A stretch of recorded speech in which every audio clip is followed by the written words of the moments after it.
and not turn it on. Anyway, hi everybody, how y'all doing? Nobody in the chat. Hey, look here. By God. What up, Nate? What's going on, Nate? Not much. How about you guys? I'm doing all right. Hey, man, I didn't mean to seem like I was ignoring you the other night.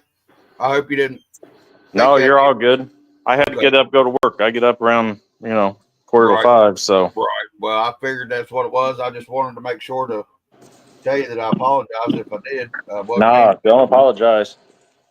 Right. Well, I figured you'd give me hell if I actually had. So, you willing to do an interview on the bullet? Because I got Crawler Tracks and CK4RC going to do a review on it on the remotely controlled. Nice. And I told them that I could be made available, and I would say if you wanted to be available to be talked to about it. Absolutely. Okay. I'll let them know. I'm trying to plug this fucking cord in. Let me know when and where. Would you go somewhere?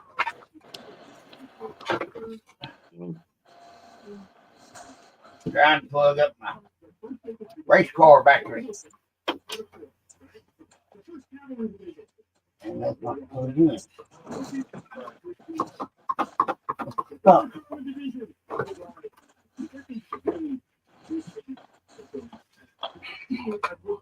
I got all your new sandwich parts, replacement parts done and printed. Sweet. Dude, that's going to look badass being the opposite of CD. The collaring, you know what I mean? We'll try. Oh, hell yeah. Hold on. Let me blow you up there. I want to see what you're working with there, Holmes. Oh, yeah. That's sexy. It's awful funny. Me and Ian both pick orange and another bright collar. Mine's white and his yellow. And the V2s have a little bit more of a chop on the cab versus the V1s. Okay. All right. Got you an electronics tray for sandwich now, so you can keep all your electronics out of your drive shaft. There's your replacement for bullet. I tend to do have that problem with sandwich sometimes. Oh, I've seen the videos. I'm aware. Well, I'm going to have to shorten the fucking motor wires because yesterday in the comp, my ESC was fucking freaking plumb out, and it was because all my wires was all bundled up together, and it was getting interference, I guess. Yeah. And fucking sandwich was acting like a freaking Riri. And then the driver didn't help it none because I hit a boundary, and that, when you hit a boundary in a comp, that's the worst thing on the planet. There's the inserts I'm working on now. Those are sweet, dude. And those are on the Enjoras, okay? Look. And those also work with the TCRCs. These wheels. Oh, okay. Sweet. So and I'm sure several others. How's the revolver going? What else are you going to be doing to it? Currently printing the big 10th scale. Oh, yeah? Sweet. Yeah, I will say I'm making inserts for the 1.9s as well. Oh, really? Yep. You say you're making inserts? Oh, yeah. That's nice to know. What are you making those out of? The PLA. PLA? Okay. There's the big super revolver printing. Oh, yeah, buddy. Now, is that one yours or is that for John? No, this one's mine. Okay, that's what I figured. I didn't figure you was ready to start on his yet. Just no, not yet. We got do some testing on it before I'm going to send it out. You know what I mean? Right. Well, I'll tell you what. John will help you test it. If you need help testing it, because he's a hell of a dude, man. Family crawlers, Alex. That John. Oh yeah. Yeah, I've stayed in touch with him. Like I told him, I want to test it out before I send it out. So Right. I understand that, and I'm sure he understands that too. Well, I know. and he totally understood. Yeah, he's good people, man. I just can't wait to see what the hell he's sending me in that damn box that he's sending me, because he's got some pretty badass rigs, and he did have all kind of parts. I don't know what all he's got now, but judging by what he put in other people's boxes that he sent boxes to, it's hard to tell what he's sending me.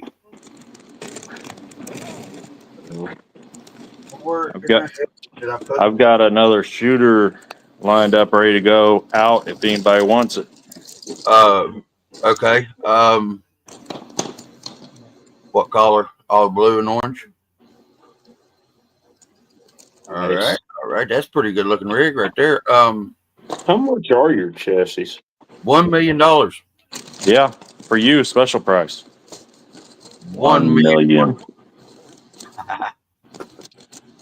For Hell these, yeah. What's for up, these bro? that are already pre-colored, I'll probably do 50. Okay. If you want to choose your own Chassis. colors, 65. Chassis and links, or is Yeah. that just, Well, no, that's just the shooter. okay. The bullet, I'm got a blue and green one getting ready to go in. I got to finish it up.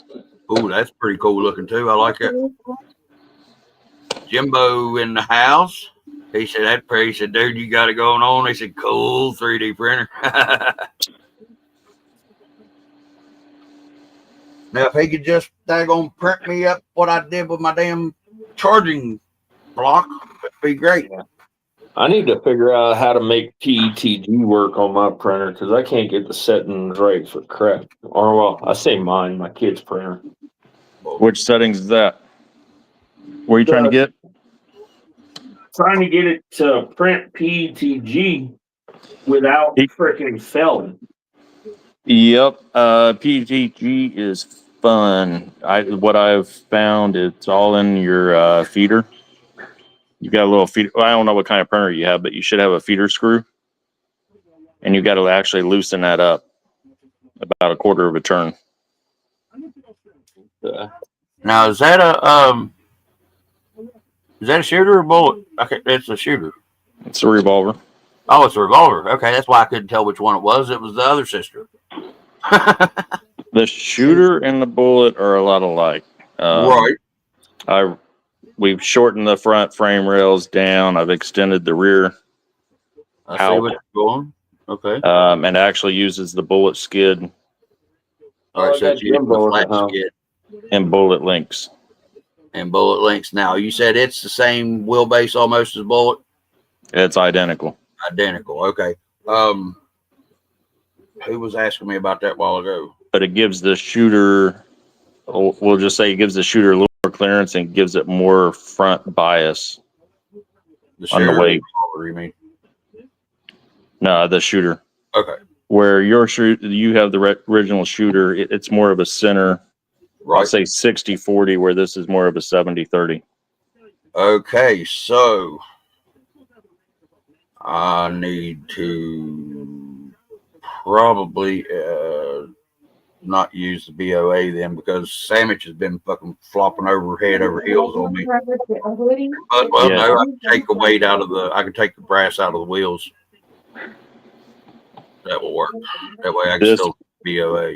This one, you build a run the battery on the side. You have to run hang on here, up inside the cab. Yep, I got you. It keeps everything inside. Yep. I don't think you'll be able to get away with a BOA on this one. You might be able to, but no, you won't. Get away from BOA if I can, except for on bullet and Sandwich anyway. I might see if I can get away from it on Sandwich, because having problems. My tires whenever I go to full lock, it's wanting to rub on the damn battery. It's not rubbing on the mount per se, which it is a little bit, but I can fix that. Yeah, take a file to it. Yep. Trim it down. That's why I was telling you. I was watching that video you had. That's why that BOA has the. Hang on a second. I'm grabbing one. Oh, and you can modify the ones made for the X15s to fit stock axles, by the way. You just got to be a redneck engineer. That's why that little cutout is in that BOA. It's for Velcro. Yeah. To roll through there, and it keeps your battery up. All right.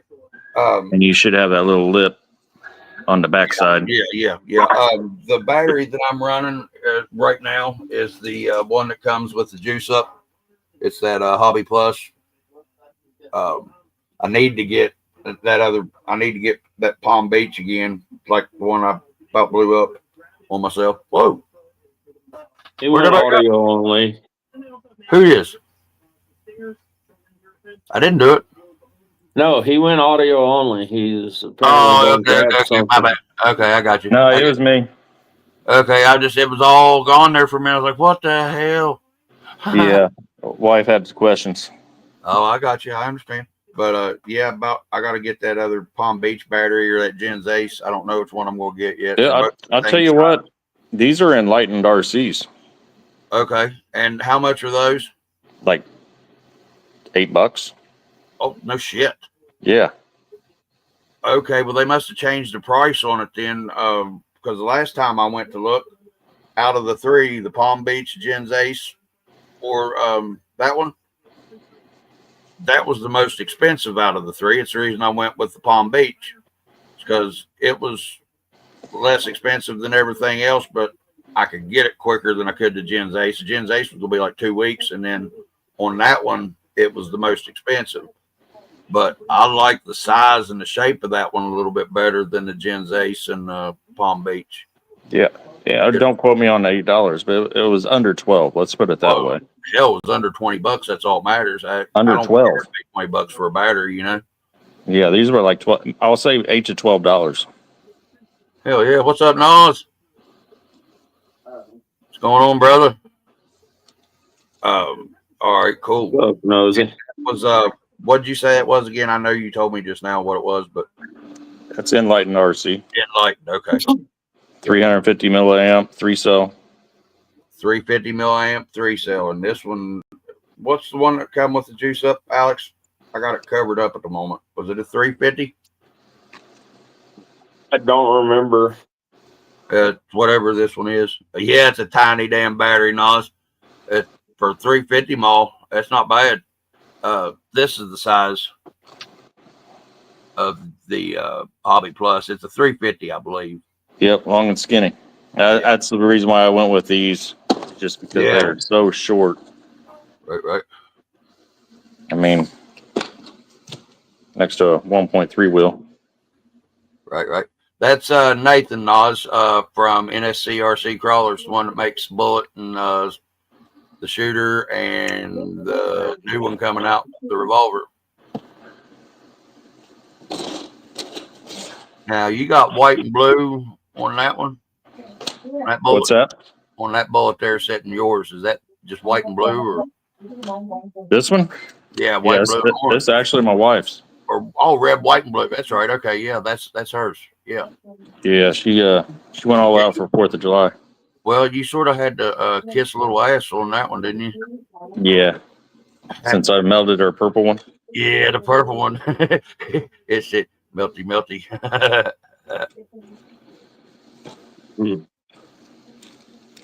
Oh yeah, dude. I stole the electronics out of it for shooter for a time being, but you know how that is. Yep. Nas, I'll tell you what, dude. Let me see what I do with that damn ESC, dude. I wanted to show you that because that's what you need to run in that Everest. It's a where'd it go? There it is. It's a Reedy SC 400X. Let me solo me out here real quick. Show Nas this. Wait a minute, where's it? There it is. Damn it! Why ain't you clicking on the clicky? Some bitch. Right here, Nas. This is what you need for that damn Everest. It's a Reedy,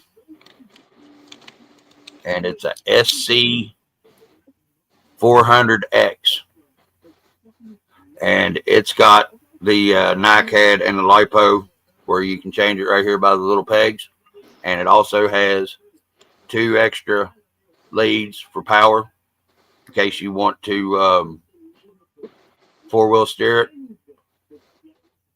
and good strong servo, dude. On the 10 scale, Dungeon's been talking about the 9i servos are pretty cool. Yep, that's it, Nos. Reedy SCX 400X or SC 400X. Yes, sir. And I do know this, that the blue 25 kilogram Endura isn't fast enough or strong enough for an Everest. I do know that for a fact. I just figured that where Everest, you can't turn something around in a 50-acre field that you might be into 4-wheel steer. I didn't know. Check everything. Yeah. So, and everybody meet Nathan. He's the other Nathan. He is the one to blame for Sandwich and CD. Don't worry about it. It's all his fault. Don't worry about that part.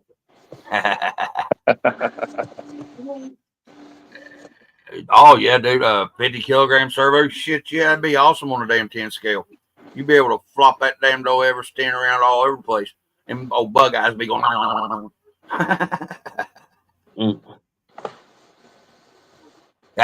Well, if you've seen any of my videos lately, any of my comp videos, that's the same here, bud. I can only drive 2-wheel steer occasionally.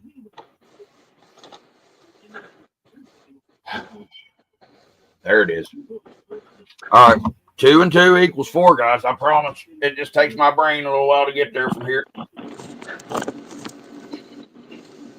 Trying to plug my damn NASCAR battery up because don't do that. A little bit yesterday before the comp, and I'll tell you what, setting up a damn on-road NASCAR compared to a rear-wheel or on-the-road all-wheel drive. Let me put it this way: an on-the-road 4-wheel drive NASCAR is way different than setting up a rear-wheel drive dirt track car. I'll tell you yes, that. it is, dude. I mean, I had it set up just to maybe, just to try to get decent. I had it totally wrong. I had all my spring on the right-hand side and all my soft on the left-hand side. Guess what that does? It makes you race cars in Australia because you go, all right. And you can't make a left. Said no, 2 + 2 equals cheese. Cheese. I like cheese. What kind of cheese? that's what I was about to say. What kind of cheese? Let's start there. Yeah. I like ooh. Oh, now, damn it, now don't you start talking that damn grilling food shit now. I mean, but I will have to come. Wait a minute, where in the hell is Nas? He's up north. Where the hell you're at? Provolone. Yeah, I like provolone on sandwich, especially on chicken. I like pepper jack. Yep, I like good baby sweat. I like my stinky puffy cheese. Or from under cheese, either one.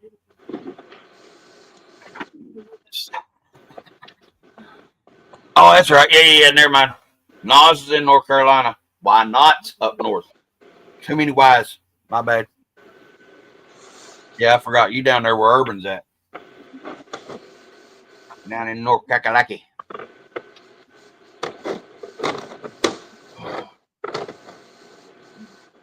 So, I have figured out that my road is not kosher for low-C NASCARs. Look at that damn dam on that sumbitch. Well, let me see. Hold on, I gotta fix this. God damn it thing. Hold on. What'd you do? It's it fucking mirror bullshit. Yeah, that's the way mine is. It screws me Yeah, up every time. You go right, it goes left. Yeah, go down to your settings menu and go to camera, and it'll be a little click button right there underneath. But look at the damn air dam on that summit. Hold on. I ain't getting no view of it at all, am I? Oh well, there's a little bit chewed up. Put the battery in. Jimbo's in Tennessee. Dang, we got a bunch of old Southern boys down here today. I know. I'm not considered Southern because I succeeded from the South. Well, I didn't. My state did. Did we lose Nate? I don't know, because you're solo. No, he's not in the background. He might be freaking camera off and muted. No, but it tells me whenever somebody does that. Once I figure it out. There he is. You know. There he is. Oh, much better. There's the sandwich. There's sandwich B2. B what? Yeah. Well, what rendition of sandwich is that actually? Is it just a second? It's probably 3, Third? I think. Dang. Yeah. No, 2. We got 2 of 3 of 3 of shooter, 2 of the bullet, and so far we're on 1 on the revolver. Yeah, he's teasing y'all with that truck that's over there on his right. Yeah, there we go.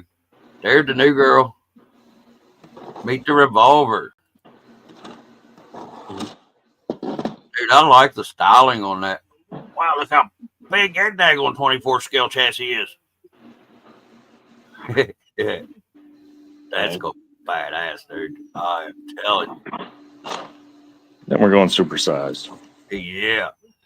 Yeah, and he's going to make a supersized sandwich, too. So there will be a supersized shooter. Yeah, I put a sandwich on the hold for a minute. Started going this route. I understand that. I'll drop back when I get more time. Yeah. I've got some kinks in it I need to work out structurally On the for the cab. On the sandwich or on the revolver? On the sandwich. Okay. Yeah, I wondered if that was going to hinder the process any. It did. I did some setup on it. It took some hard falls and hang on a second. Well, go somewhere, goddammit. I'm gonna knock you. I'm gonna hit you so damn hard, dog. You're gonna be white. Wait a minute. Let me move Gina so you don't knock her over and accidentally negligently discharge me.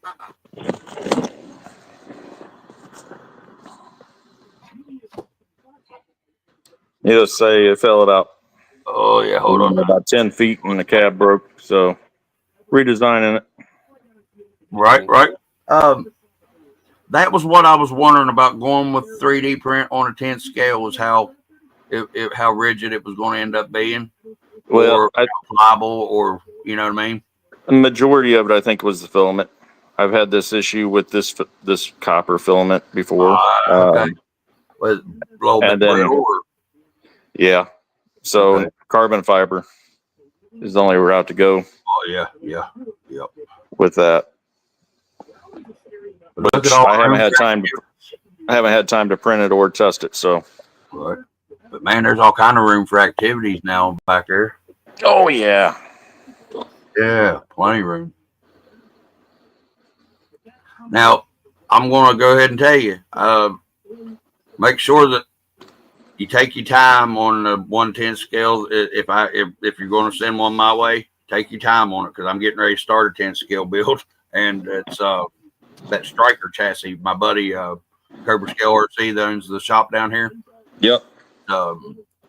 He's needing some work done on his course, and I just happen to be a man for the job, and he's going to let me get a striker chassis for doing some work down there, and It's the one that I've been using. Any of the last few comps that I've run that I've been on driving a 10 scale. Hey, later, Jimbo. Be good, brother. It's the one I've been running, that black square body, pinch square body. I don't know if you've seen it or not, but it's like sandwich. It's a point and shoot. I mean, it's just like the shooter. You want it to go there, it'll go. You just point it there and it'll get you there. How about what? That's Here. everybody about that revolver. Everybody, hi. They're right here, dumbass. Hey, they're right here. Have a good one, Jimbo. Yeah, have a good one. Go. Now. Go. Vámonos. Rapido. Andale. Arriba. Burrito. Taco. Guacamole. Have you got any of you guys used the new Mias inserts, tire inserts? No, you were telling me about those, though. How you like these things? I'm sold. Really? Are they silicone or are they printed or what are they? They're silicone, but look, these things got a squish, right? Without anything. You don't They're have brains super soft. What's the sidewall like on it whenever it's They're stiff. Are they? Okay, cool. And the sidewall's stiff, but they squish up and down. Here's Endura's. These are these that got the DJ crawlers in them, but they're a whole lot more stiffer than these. Yeah. Wow, that's almost like a foam instead of an insert, ain't it? Real close, but they got the sidewall strength. Right. That's pretty sweet, dude. Man, I like the way you've designed that cab and stuff on that. This one ain't mine. That one's not mine, but mine's real close to it. Right. We brought the window down a little bit farther on our design. We straightened up, redesigned this whole bottom side to come over and up. That's right, because that's the tell me that was a TCRC one. Okay. The hood, of course, we did my traditional hood scoop coming up, right, dropping down, and redesigned the windows a little bit better. I hear you. I mean, that's a good looking rig right there. But the one that you sent me a either rendition or picture of one of them or what you was doing with it or something. I can't remember. Maybe I'm freaking psychic or something or dreaming. I probably did. We talked quite a bit. Yeah. So I mean, I like the way that you made it yours. You know what I mean? It's pretty cool. Oh yeah. And the next build coming up is going to be my reactive terrain Bulldog chassis. That, hell yeah. Ended up doing some trading for. Got a person got what they wanted, and I got what I wanted, and I love her to death for it. That looked like a killer chassis too. Oh, dude, that's well, and come to find out, there's a new C2 chassis coming out from Reactive Terrain for the Bulldog this coming year, and you'll see it here first. By the way, what up, Nath? You want to jump on, buddy? You're more than welcome to. You know that all the time. Everybody, RC Remedy in the chat. There's the link, brother. If you want to jump on, there's plenty of room. Oh yeah, Nathan ain't got to see the redneck NASCAR yet. I don't think. Well, he might have, but I haven't got to show him. Look, everybody, whenever I pull out in front of them and I'm in the first place there, Nate, they get to see that right there, looking at them right in the eyeballs. Shiggy RC Remedy, Nitro Antique Mall, Pit Crawl Zone, my local crawl spot, WB Rednecks RS. And of course, we got to have the right number on that thing, ain't that right? 420, baby. Shout out family crawlers.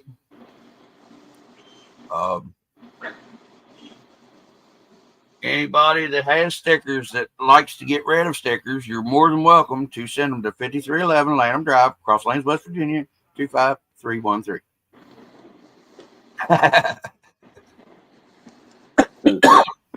And I haven't got that far into it yet, but they'll be coming eventually. Right. Being a crawler guy, you know, I got to support all my crawler groups, you know what I mean? And my crawler stuff like Enjora. Oh, shoot, what's the name of that company here? TCRC, drive shafts, ramp crab, steering linkages, Wild Trails Car RC, bag up. That's done a lot of my 3D printed scale bits. Jen's Ace, yeah, boy.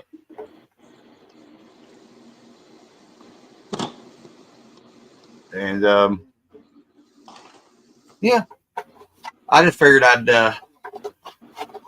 de-Logano this thing well enough to where I figured it was, man. Yeah, I understand, Nate. You're all good, buddy. I was getting ready to say that you was probably just waking up. Now, what about the grilled chicken? Is it done? Are you faxing me it? Damn it.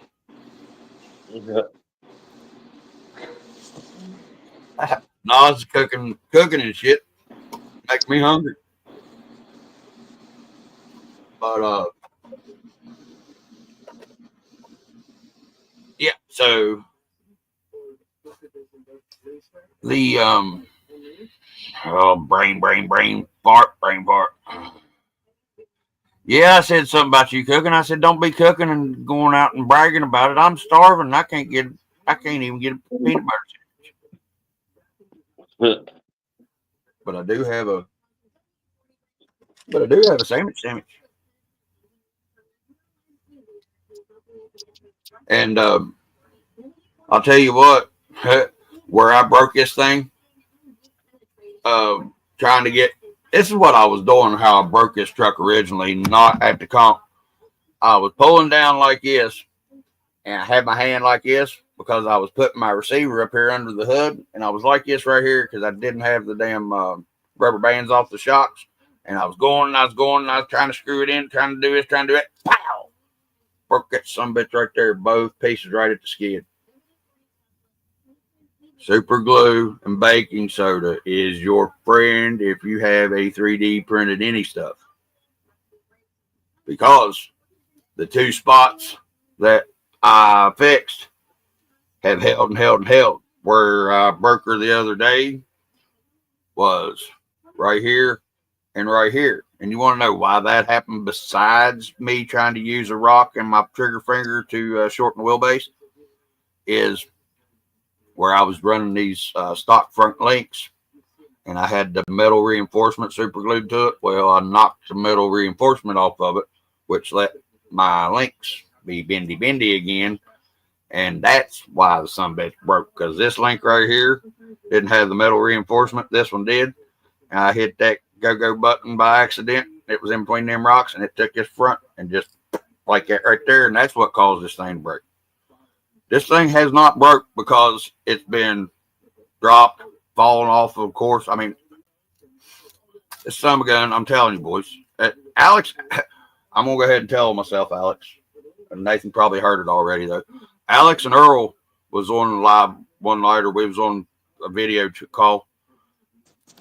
And I was putting a screw in this some gun or something, and I slipped and I stabbed myself. I threw sandwich halfway across the room up against them. Nothing happened to it. Nothing broke. Nothing. I'm the one that's broken. Not. Hold on, let me get rid of this. Yeah. 2 seconds. Just so y'all know. I got a little something for you, Nate. What's that?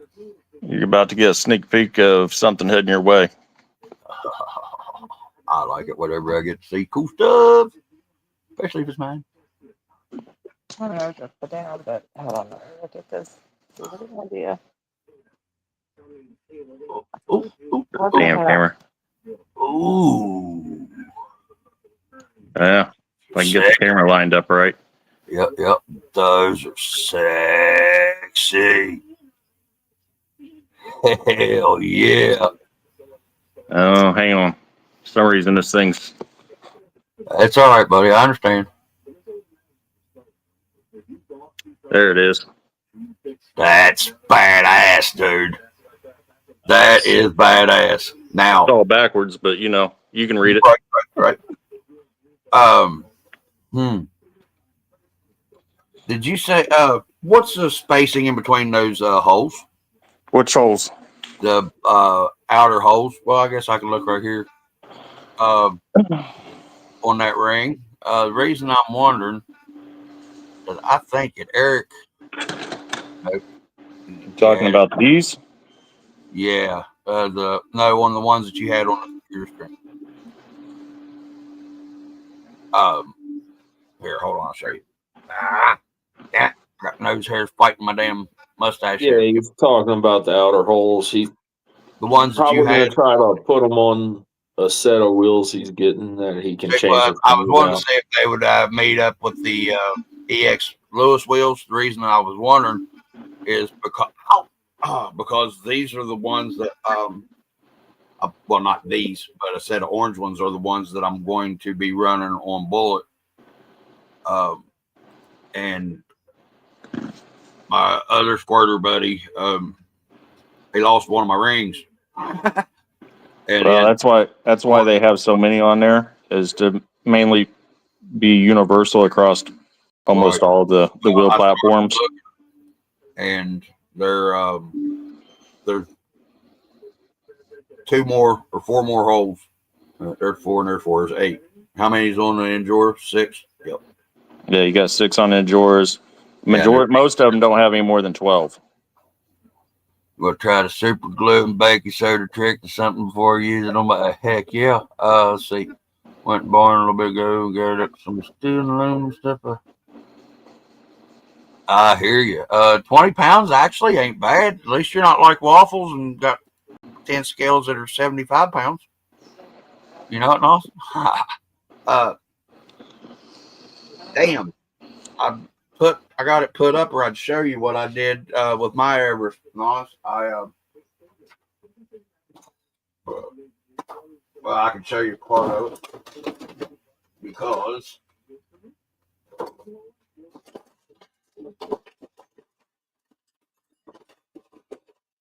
maybe. Fuck kidding me. Literally just right there.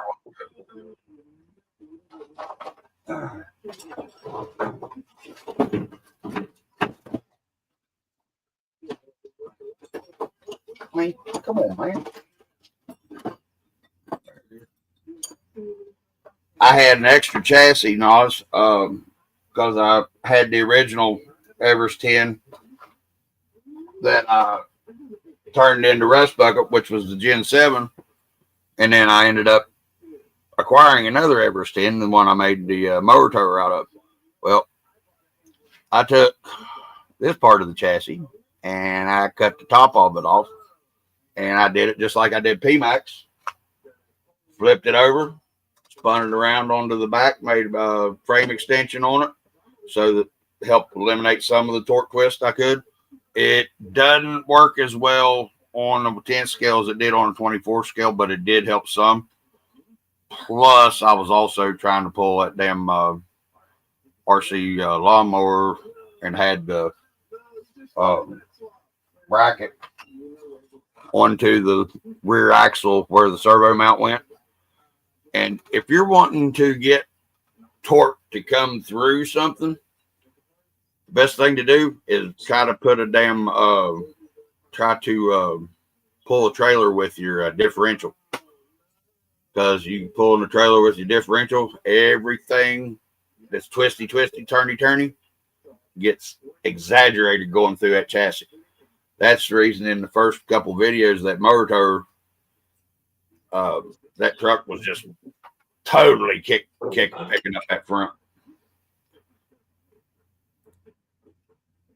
Yeah, insane freaking weight, dude. You're right.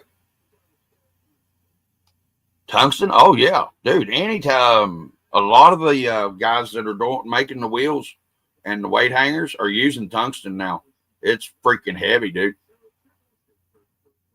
Matter of fact, before Josh Texoma um, took a siesta, he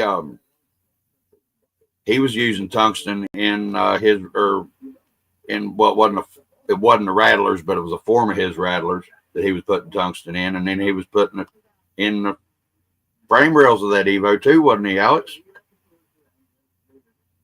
Don't know. I think it was maybe he was making weight hangers and using tungsten. I'm not sure. I didn't follow Texoma very well. I can't remember, guys. But the tungsten, yes, it's a great idea, dude. Great idea. Yeah, it's super dense. It's like Alex. Sure. I get a but yeah, it's great. Their boom slang is making weight hangers with them in it too. I do know that, and he may have them in his wheels. But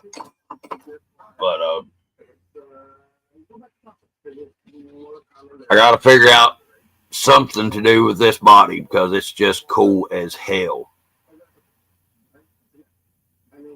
Yeah, in extreme cold it is, but I mean you can get them little like dowels or pucks of that tungsten in like 5x5 mil plugs or pucks on the old jungle site or the China site one. I can't remember, but I want to find something to make a body out of it, or make a rig out of this body with, because this body right here is about as old. It's at least as old as Alex and maybe as old as me. Mid to early 80s, late 70s ish.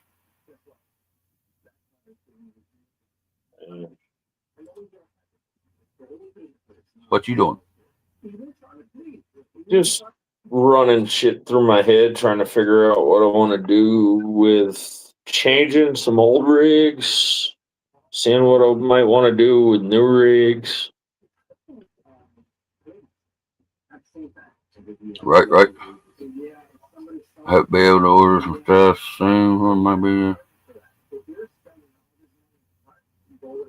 Well, now lack of tools is sort of a problem, but there's ways to work around everything. But if you're working with metal, I understand what you're meaning. And Bob's, what was you meaning there? Spring steel for axles, they won't style instead of the tungsten. Okay, I understand. What's going on, sir? Yeah, it does. But the tungsten, what I was meaning about that, guys, is just using the tungsten pucks as weight hangers or extra weight. I don't know if you want to make a framer or anything out of it, because, like Bob said, it would snap pretty easily. Who's found a good place that has tungsten slugs? I don't know. I was looking for a set of wheels that I was going to make, and I haven't been able to find any. You haven't been able to find any? Of course, you've looked all over Amazon and yeah, Alley and all that. Not the small slugs. Who was it that? Vanquish used to make them. Yep, Boom Slang is who you need to talk to, because unless he already had them bought up and had them in stock, was making weight hangers last week or week before last. So I'll holler at him next time I see him. Yeah, let me know what you find out. I will. Yeah, no, it's like, take that right there. That would be like a slug of tungsten, You know, it's round, but looks like a hockey puck or a cylinder. Yeah, for weight. Yep. Balancing slugs. Now, okay, I wouldn't have thought to use to put balancing in on the search. Makes sense. All right, now we'll be here, buddy. That makes sense, Bob.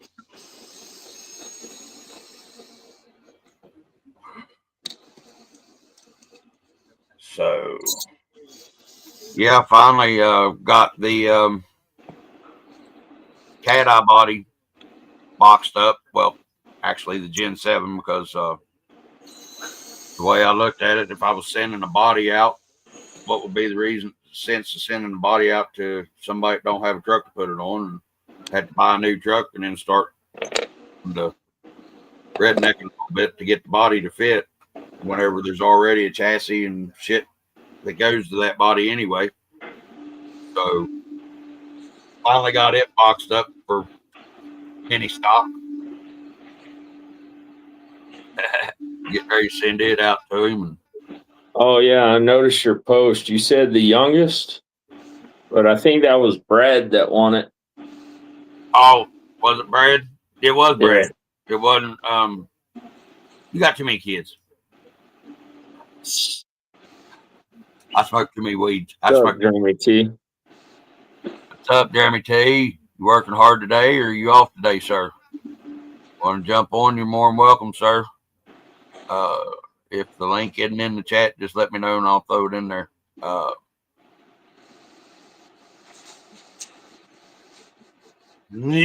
see that? Or went that thought? Ran right across. Always running.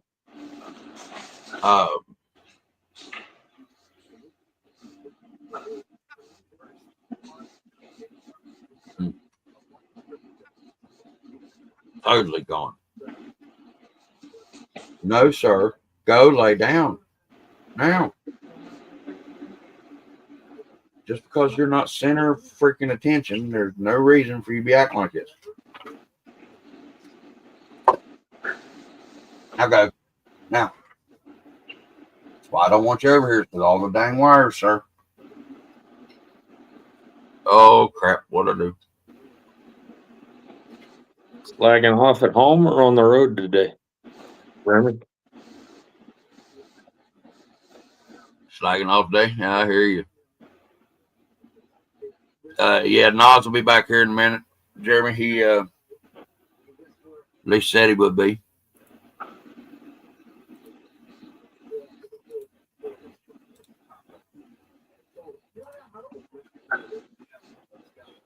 Home sweet home. I hear you. I'll tell you what, being a driver, that would be something that you rarely get to do anyway, but just feel good to be home. You know what I mean? That'd be awesome. I wished I wouldn't have screwed up and got that damn DUI 3 weeks before I started my classes, because I already knew how to drive it, already knew how to prep it, already knew everything I needed to know except for the school learning parts, the actual laws and shit. And got that damn DUI and screwed that up. Oh well, I did it. It was my fault. I own it up. Shouldn't have been drinking and driving freaking anyway. Oh yeah, that's right. You do have surgery coming up. That's what I remember you saying something the other night. Well, just let us know if they do find that you do have a brain up there. Oh, wait a minute. That's me we was talking about not having a brain. Sorry. Try to keep it light, Bob. I hate to hear you having to have to go under the knife. I hate anybody having to do that.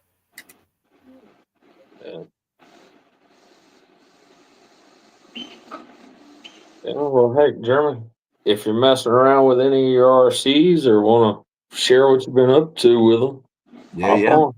Yep, I'll put the link there. And I did get to see Jeremy whenever he jumped on Skev's Live. Was it Skev's Live the other night? I don't remember. I'm going to have to die. I am telling you what, boys. I'm gonna have to trim his mustache up, and I guess I'm an old man enough to where I'm gonna have to get me one of them damn trimmers that's got one of them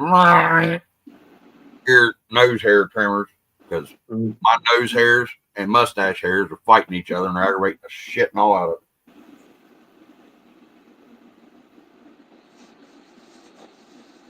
So yeah, I'm a dumbass, by the way, in case y'all didn't know this, okay? Lost your brain but found your heart, and let me guess, they told you that your heart's starting to act up. That's what they're telling. That's what I know they're going to tell me. It's the reason they made a doctor's appointment. So I want y'all to understand something, okay? Now this is for RC new folks, because I'm a dumbass. When you're installing your shocks, make sure that those little pucks or spacers that they give you are inserted in between the head of the shock and the frame of your rig, because if not, your rig will drive around like it's got a damn broomstick shoved up its ass sideways. References the very first Making cheese omelet. Nice. All you motherfuckers is cooking. Oh, well, I mean, it's 1 o'clock here. Yeah, but I mean, they're all. I don't know where everybody else is. Everybody cooking, man. Making me hungry. He's making damn steak and cheese omelets. Ooh, I got eggs, I got cheese, and I got ham. I can make ham and cheese omelets here in a little bit. Good thinking, Jeremy T. Good thinking. But yeah, so the very first couple videos of CD runs around like this, and the rear end just want to go like that, and just go like this, be all stiff.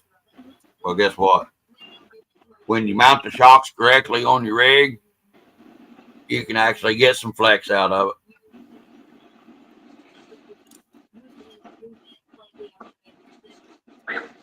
it. I'm taking them spacers back out. Why is that? Oh, late lunch, early dinner. Jeremy T said late lunch, early dinner. I hear you. I'm taking them back out because those spacers limited my flex on the front, because it was more bendy on the front last time. It's after lunch, before pre-dinner then. Yeah. Well, that's like back in the day, they used to have second sleep. Everybody come home, this time of year, it gets dark early. Well, people go to sleep. 10 or 11 o'clock, they get back up, be up 3 or 4 hours during the night, doing housework, whatever, blah, blah, blah, and then go back to sleep again. They call it second sleep. There you go. Y'all learned a little bit of history for you yourselves today.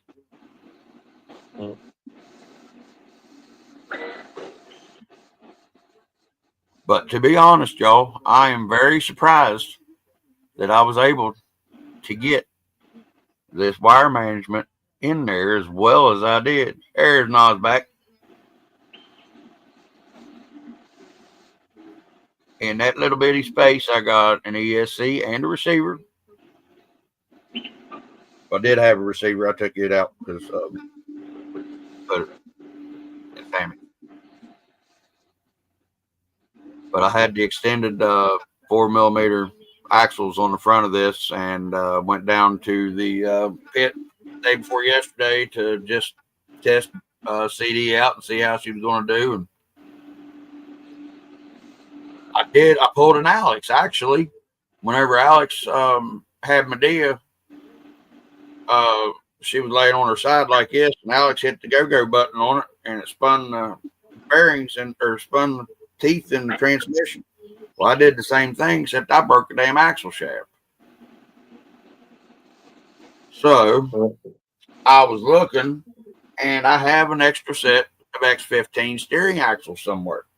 Couldn't find them. Well, I was looking, and I found this daggone diff case. I showed Alex. I said, "Where in the hell did I get a Red Cat differential case at?" He looked at it and said, "I don't know." Neither one of us really paid attention. Well, I started thinking about it. I said, wait a minute. That's an X15 differential cover. Now, where's the rest of the X15s at? I still ain't found them. I ain't found the steering knuckles. Ain't found shit. But I was wrong. I said that was a red cat daggone axle diff. It wasn't. Wasn't at all. It was a damn mofo diff case. But I took apart, I guess. I don't know. It's sort of weird. Told my wife it's official. I'm getting an actual SCX. Yeah. Told your wife, did you? You told her? Or did you say, honey, can we discuss this and maybe you gotta get an SCX6? Or did you say, woman, get me a damn SCX6 and that's final? Which, that being said, could have happened in one of my relationships either way. Don't know. It'd been a toss-up. But that is awesome. Jim Rockwolf is traded for an SCX6. I heard last night. He was getting it today. We'll make a few little mods with links. Hold on. And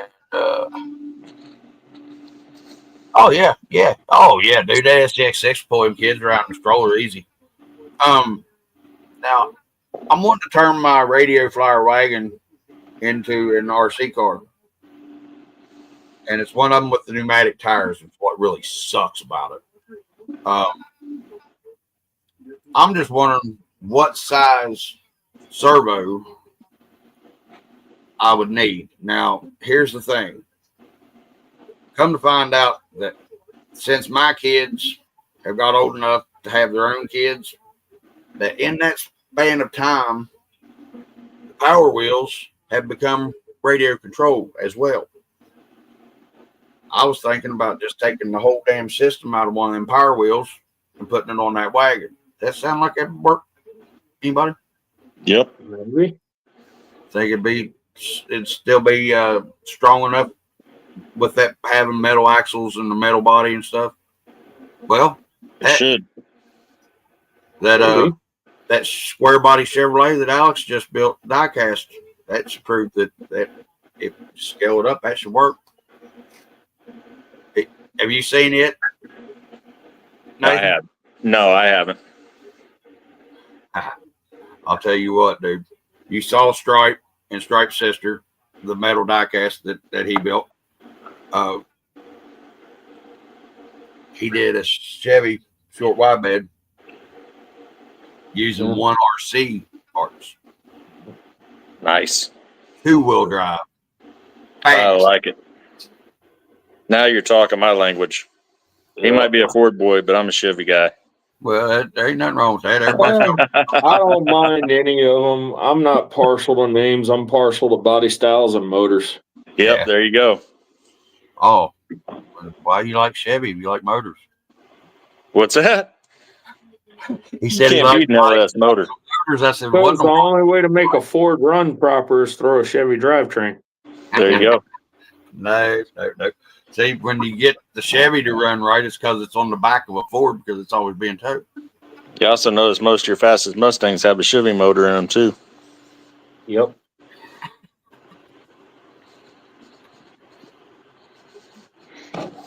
Oh, God. You know what I think I'm going to do? I'm going to piss everybody off. I'm going to find an old 50s Ford, freaking do what I got to do Chevy-wise, and put freaking Dodge in it as well. Hey, buddy, there is nothing wrong with the Dodge because you know what? Especially from 86 back to about 56, every bit of Sparky and Starty that was in that Dodge was made by Ford Motor Company. Every bit of the charging apparatus was made by Ford Motor Company. Anything that had to do with the electric was Ford Motor Company. You know, Ford wouldn't have certain things if the Dodge brothers didn't work for them, right? There you go. Hey, that was awesome. There you go. Dodge brother. I'm not saying bad thing about Dodge at all. You Dodge just beat me to it. smart. And they were smart to do what they did when they left Ford. I'm not saying nothing bad about that. But Yeah.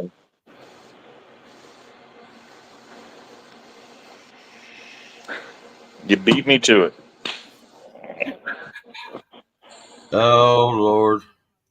See, that's the thing, though. That's the reason there's so many Chevrolets running around because, you know, the parent company to Chevrolet is GM, Generic Motor Corporation. That way we build one motor and we put it in 8 different vehicles. Smartest thing they've done. Hey, I'll tell you what, for money-wise and, you know, parts availability, it's smart. It is smart. But you also know why there's so many Chevrolets still running around, right? Because they made so goddamn many of them. They have to be. They had half of them had to stay around. Well, there's that, and the fact that they've still lasted as long as they have, and they're still running. Because people keep working on them, fix them.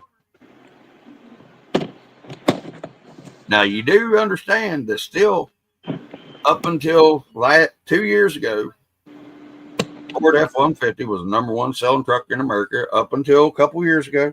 Okay. Now that being said, the truck with the most trucks still on the road, manufacturer with most vehicles still on the road. Or motor company. You sure? Yep, I actually saw that little tidbit the other day. I think there's still more Toyotas on the road than there are Fords. No, because the damn Toyotas rust apart and you can't. Well, the earlier Toyotas, not recently, but that's what hurts their numbers. Is because of everything up until 2000, 98, 2001, whenever they did all that buyback, 2003, my bad. That's what hurt them whenever they shipped Toyotas across the pond. That saltwater just killed them, dude. Like I said, I sold Toyotas from 2001 till 2014. Ford man growing up all through and through, but whenever I would sell something, I would have to learn about the product, and I would have to actually get myself to understand and believe in the product. And my manager at Toyota, that Dave Cardinale, he said, the first week of you selling cars, you ain't gonna sell a fucking car. I said, so you gonna make me daggone just work for $230 and be here for 60 hours this week? Yep. But what you're gonna do, he said, you're gonna get a key to every one of these damn cars out here, every make, every model, every pack. He said, and you're gonna drive them.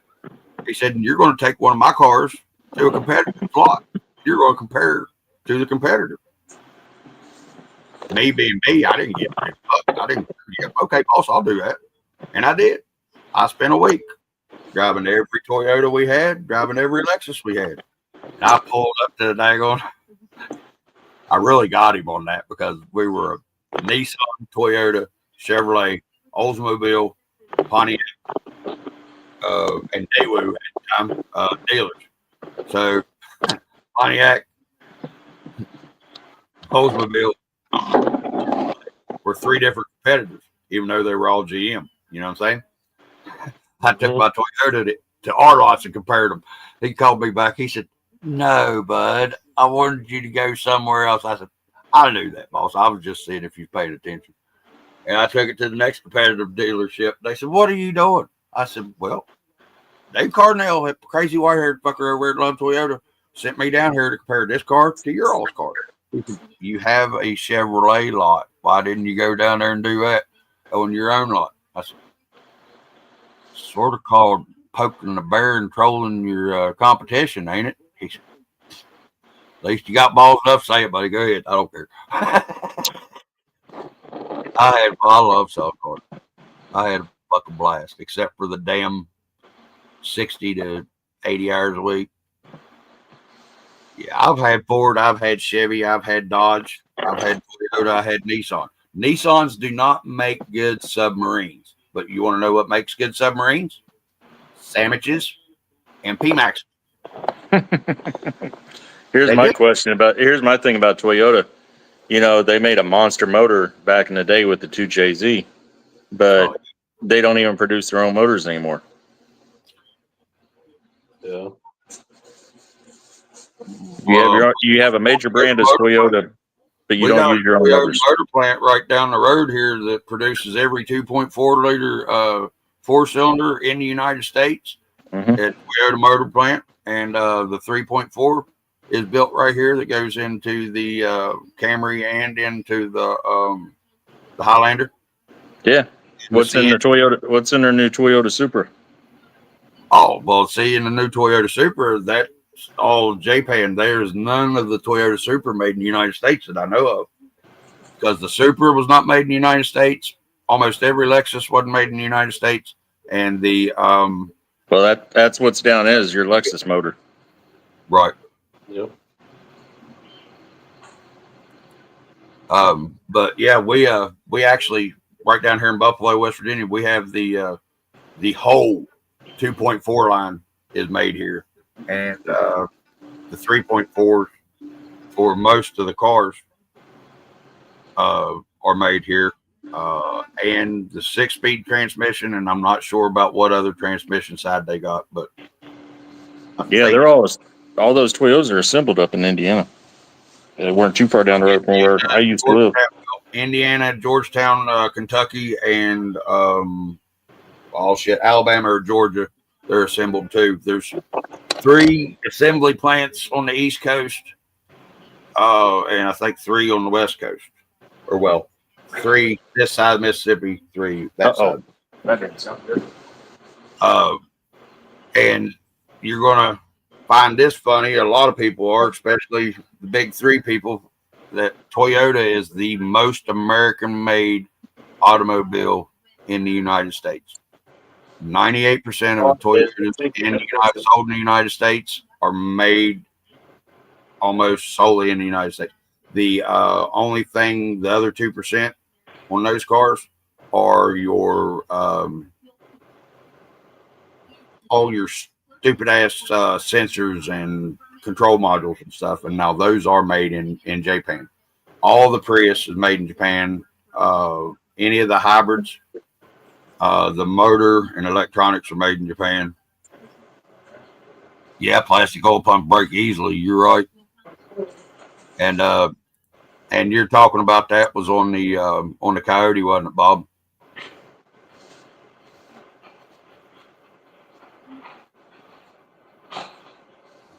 Sorry, I'm reading. Oh, you're good.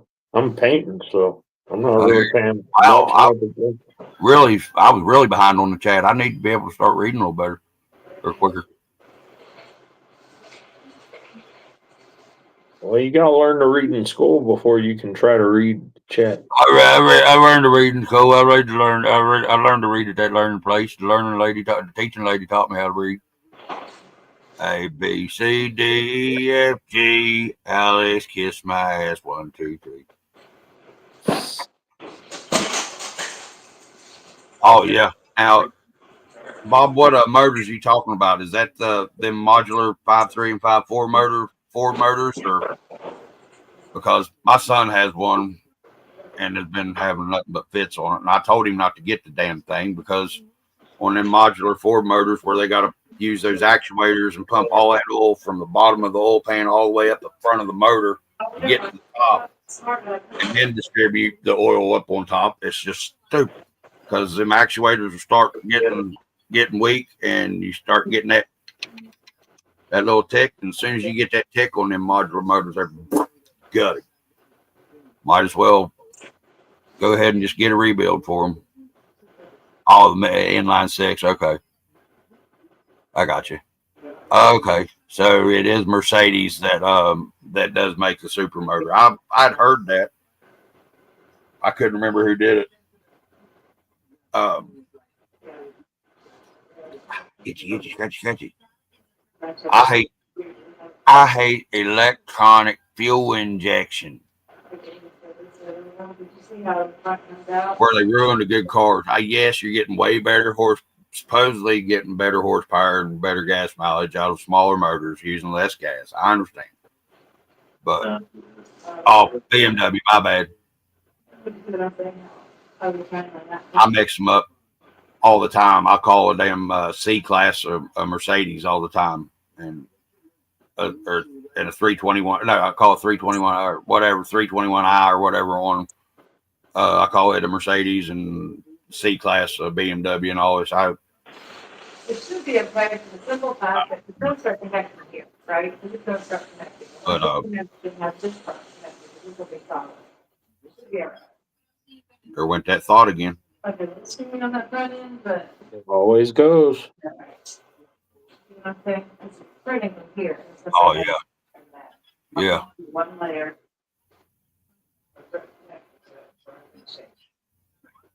Yep. From whenever they made it, you had to have electronic fuel injection back in 86 or 88, whenever they passed that crap. It took the fun and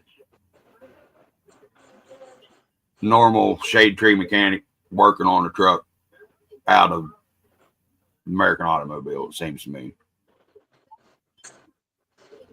Right there. See? I'm not the only crazy SOB around here. Nas is crazy too.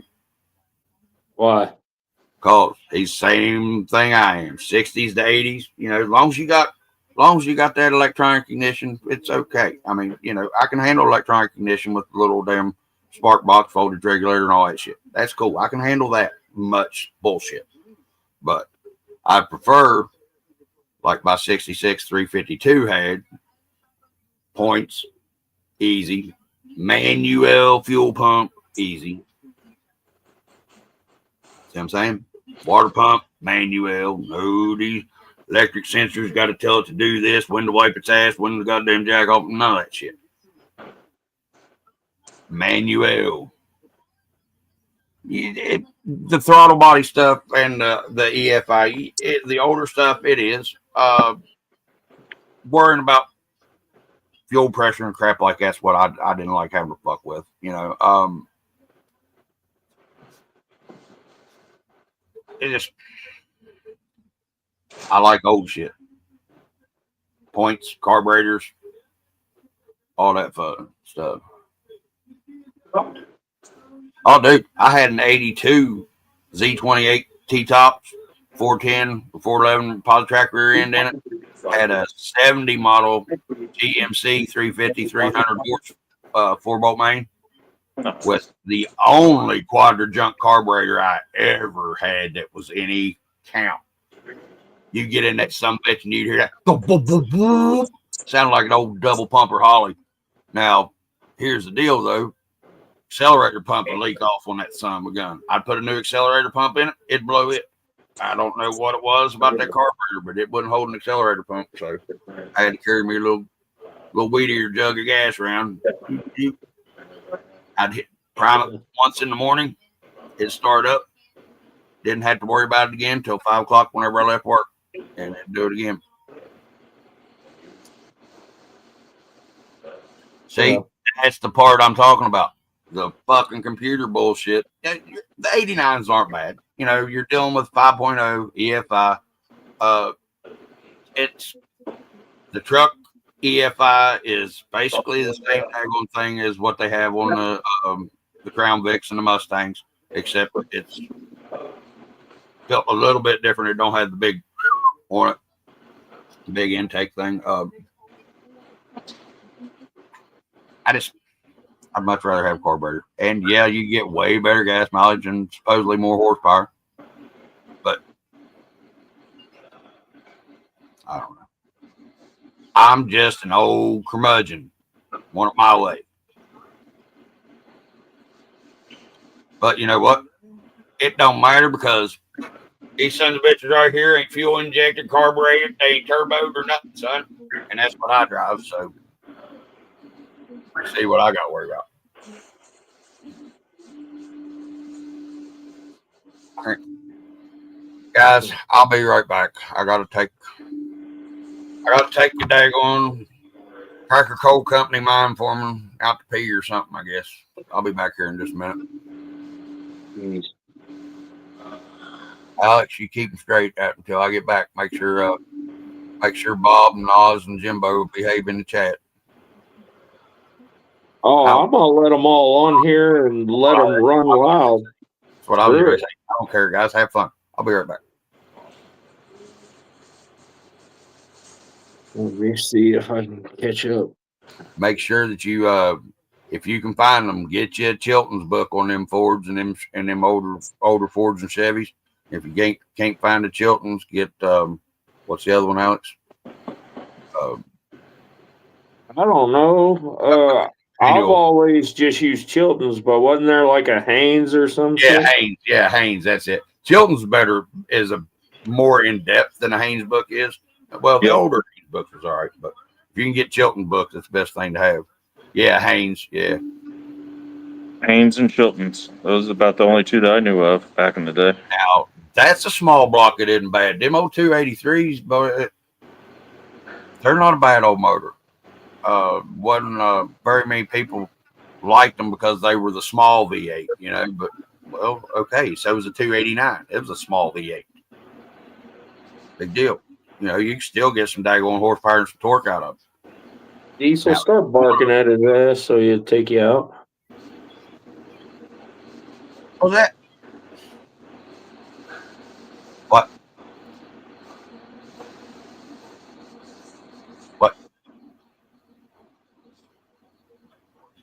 What'd you say? I told Diesel start barking at your ass so he'd take you. You'd take him out.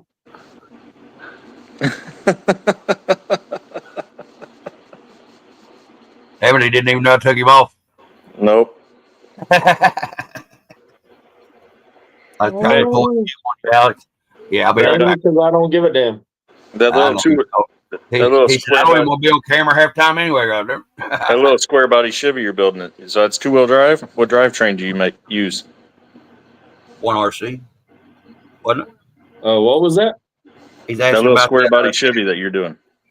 One second. Let me make sure I don't have no paint that can transfer off my hand onto it. But everything come from the 1RC stuff. I don't know if that's a good shot of the axle and suspension off the 1RC. It's motor on axle on the rear then. Yeah. Nice. And then that's the whole 1RC front end. Their little solid bar front end mounted up in there. Hell yeah. 1RC. I'm gonna have to look into that. Everything worked out freaking perfect. The steering and all that is perfect with it. The width was right to where I didn't have to cut the inner fender wells like crazy. You know, so it just landed out freaking perfectly. And is that a full metal body? That don't know what the 1RC is. It's these little like sprint cars, asphalt cars, dirt track cars. Hell yeah. Everything that's underneath this little sucker is what I shoved up underneath that die cast. Nice.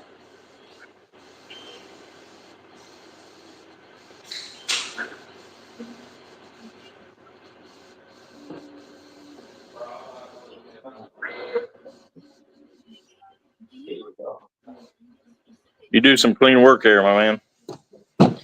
Clean work. I appreciate it. I try, you know.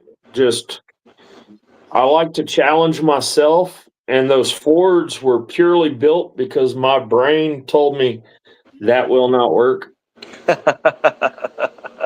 And then I wanted to do a Chevy just to see how it was, because I know every belly pan under the diecast is all different. I originally thought I might be able to do something with a chassis and 4-wheel drive. And then I saw how the bottom of this was already like V'd out above these wheels back here. Yep. You know, it already had that sunken in spot and everything. And I was like, son of a bitch. Now, what diecast do you end up using on that? That is the Maisto '74 Chevy C10. Maisto or Maisto, however the hell you say it. I never had figured out how you say it either, so that's the reason I never tell or I never say it. I just show people. I like that one. Yeah. But now we got to definitely stop talking about him, everybody, because he's talking again.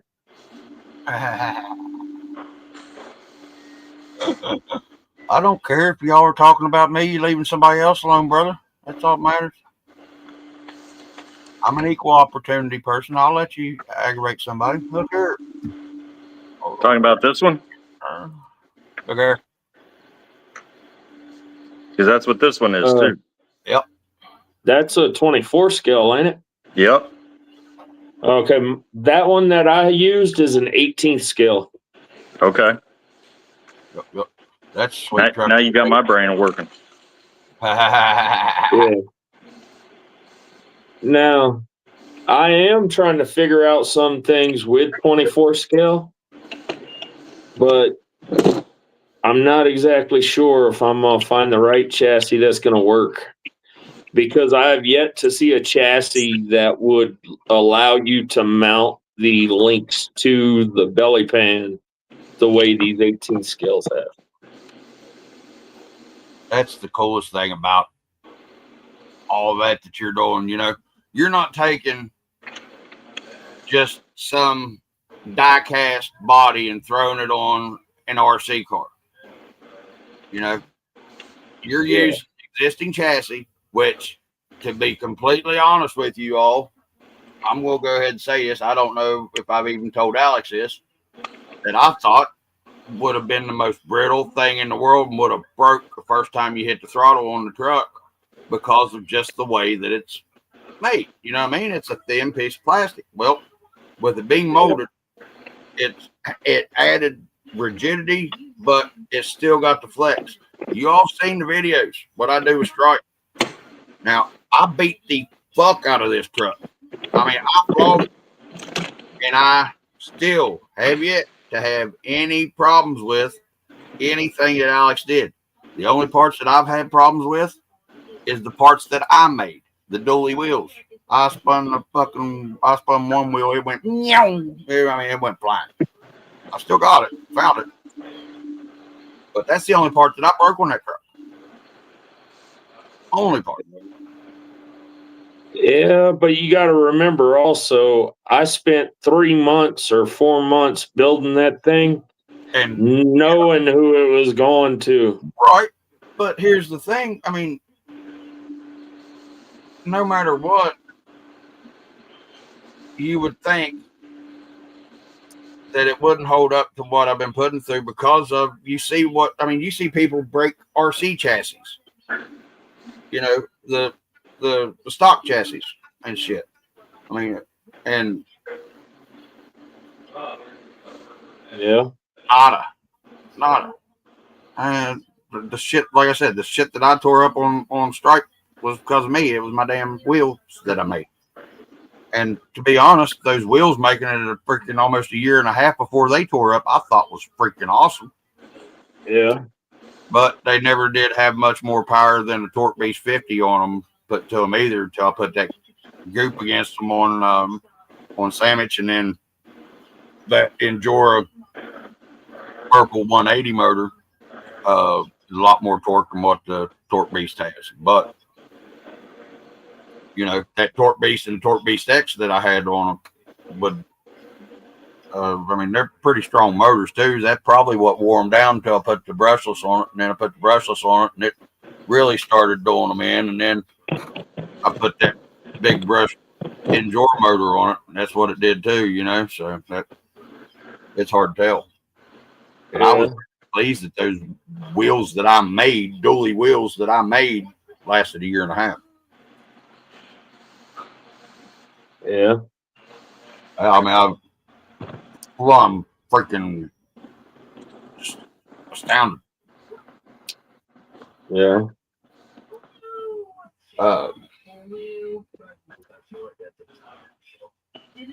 So everybody's here's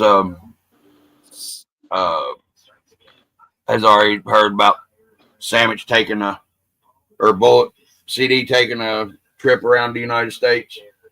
But the newest addition to the stops is going to be out there in the west areas, out to Sam Crawler Tracks and CK4RC, and be on remotely controlled, where me and Mr. Warner will be presenting and asking and answering any questions about any of these rigs.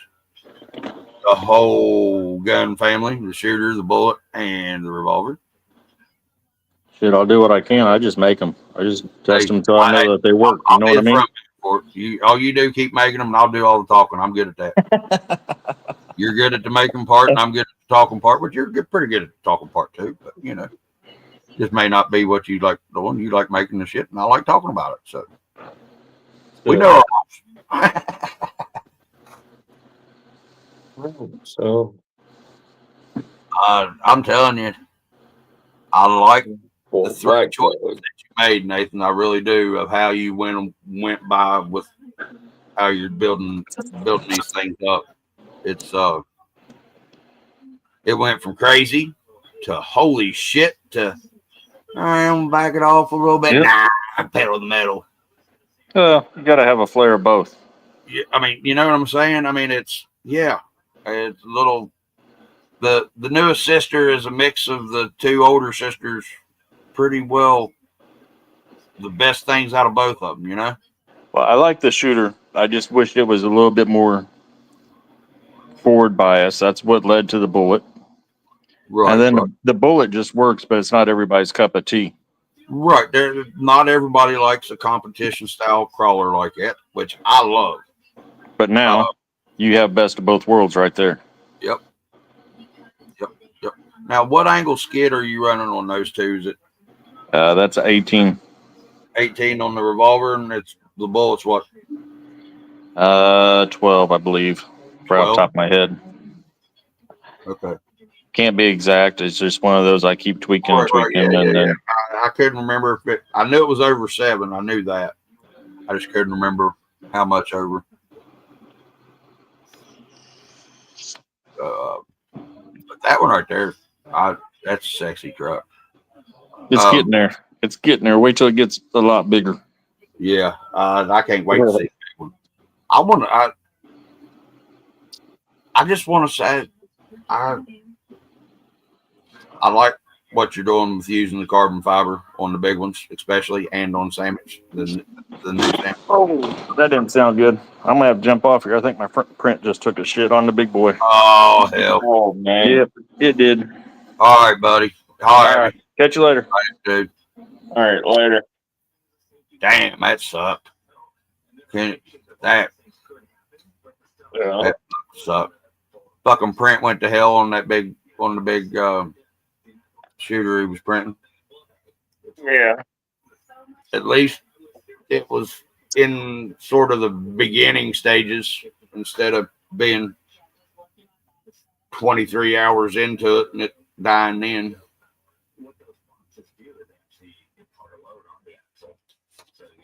Well, I don't know, that freaking noise it made. It sounded like it was a good ways through it. Well, looked like it was only about that thick up on the bed, but I don't know. It may have been a little bit farther through it. God dog, man.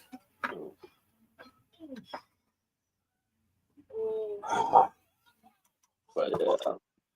Give me a second. I'm going to get rid of this fucking problem on my fucking shit fighting me. What? My fucking mustache and nose hairs.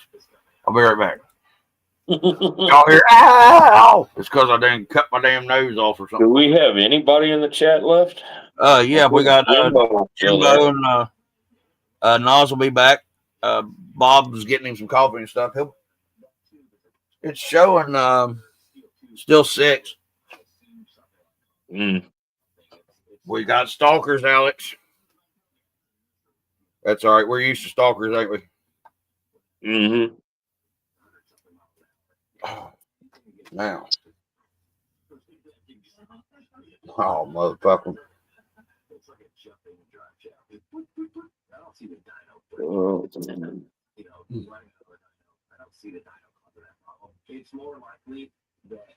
If you're still here, Jimbo, I appreciate that.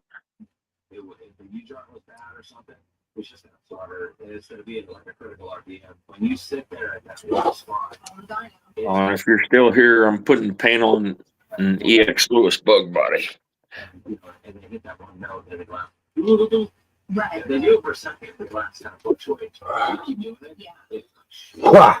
All right. Hallelujah, baby Jesus, Tom Cruise and Oprah. Hopefully that fucking cures it, because if not, I'll have to come back again.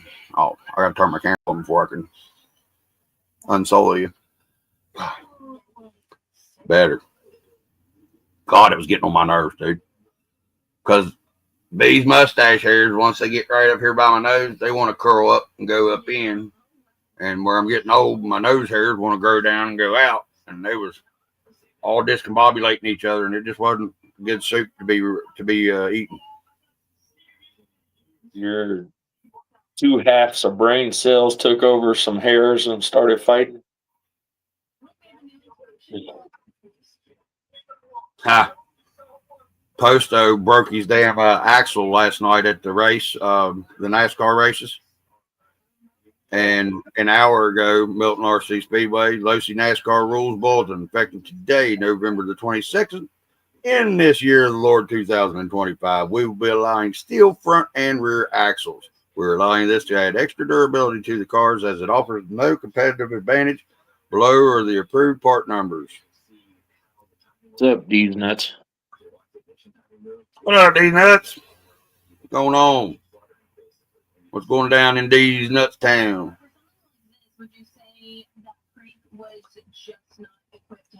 All right, cool. Wait a minute. I want to see something else real quick.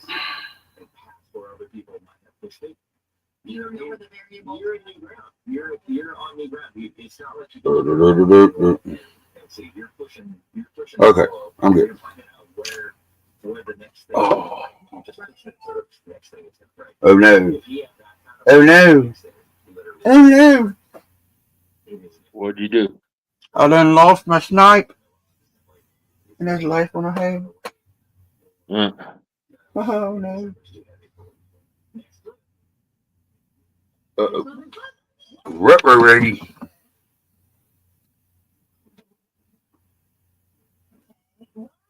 I damn, I really did lose. Oh, there it is. Ha ha. Yahtzee.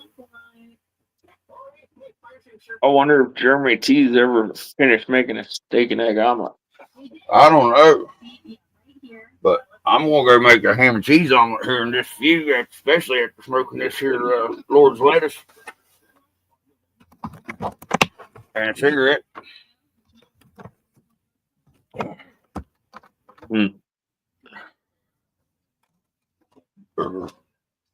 Excuse me.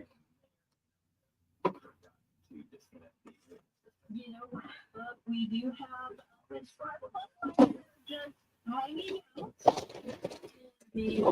So what's everybody else been into this weekend? Anybody playing with tiny trucks? Getting in any trouble? Playing with big trucks? Playing with whatever? I was getting ready to say something, but burn off.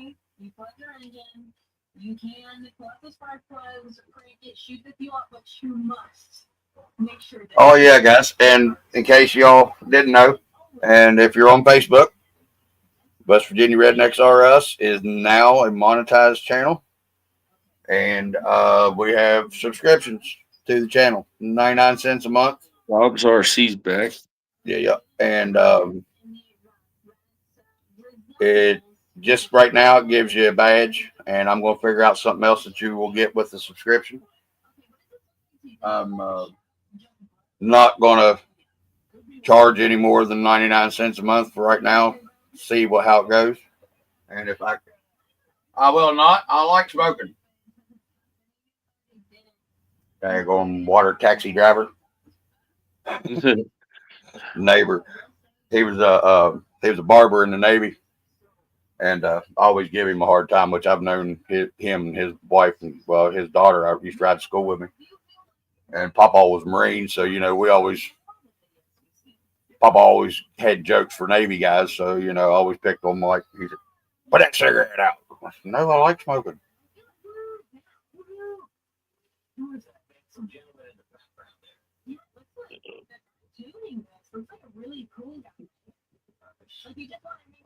But yeah, so the 99 cents be the subscription to the WV Rednecks RS page. I'm going to, like I said, try to figure out something to do to where it'd be more beneficial for people to subscribe, because I don't want to have a subscription on the channel and you don't get nothing for it. I know it's $1, but still, you should get something for your dollar. And if I can figure out something cool to do every month, I might raise it up a little bit just to help cover the cost of whatever I'm trying to get done for you all.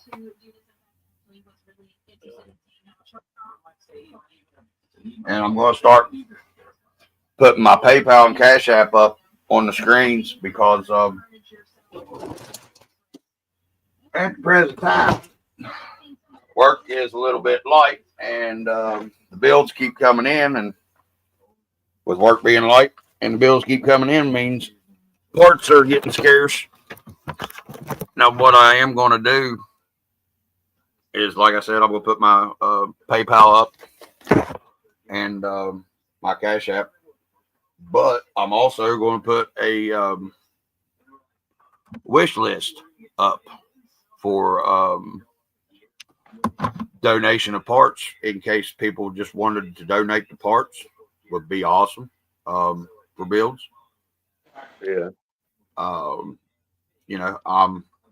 I said, I'm not begging or asking for money. I'm just wanting to be able to keep stuff going through for the channel and keep it moving, and try to make it a little bit quicker builds than what I had on the Bullet, because price or finances got in the way of the Bullet build, and it really pissed me off because Ian got his built before I did. So what do you have going on, Nathan?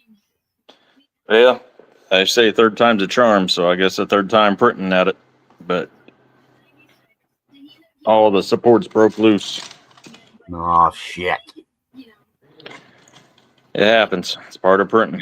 That's part of printing stuff. But I got enough now, I can mock it up and find out exact. Right. There you go. Well, there's always a bright cloud in the stormiest skies, I guess. But oh, hey, I got divorced there. Oh shoot, well, 5 or 6 years ago. Yeah, I'm still paying for it too. Parts. Did I hear somebody say parts? Yep, you sure did, Jeremy. Jeremy's back. All you got to do is say parts 3 times, and he's like Beetlejuice. But no, Jeremy, I was talking about how I'm able to. I am monetized on Facebook now. nice. On the West Virginia Rednecks RS page. And I do have subscriptions. They're 99 cents, and all it does right now is just shows a badge that you're a subscriber.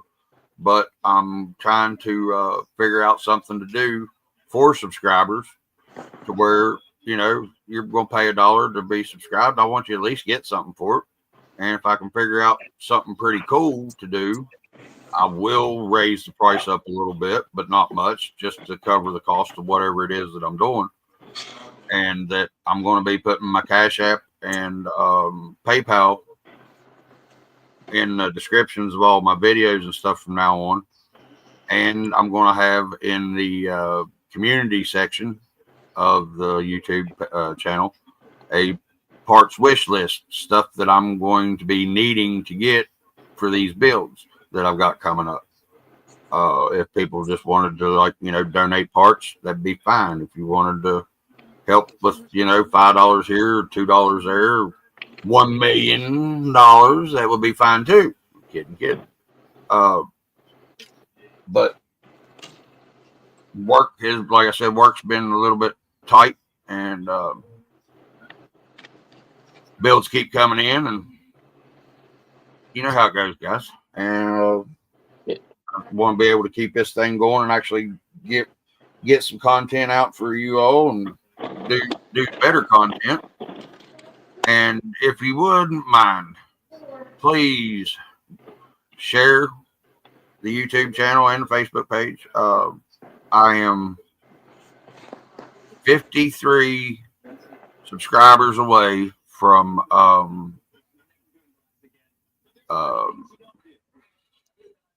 500. Okay, there we go. I am at 446, 447, something like that. Trying to hit 500 hopefully before Christmas, just so I can say, hey, I hit 500 before Christmas. Yay. And I want to thank every one of you that have subscribed and stuff, because I'm 420, however many more than I ever figured I'd get having a YouTube channel. I figured 20 would be max. And I don't remember if Alex remembers me, him, and Jaden talking about it on one of the first lives I ever did, but I was totally surprised that I was able to go live because I had 50 daggone subscribers. That was 30 more than I ever figured I'd have.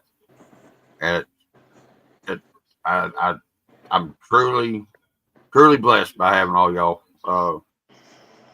subscribing. You know, it's cool as hell. Yeah, YouTube's trying to tell me I can go live now. Yeah.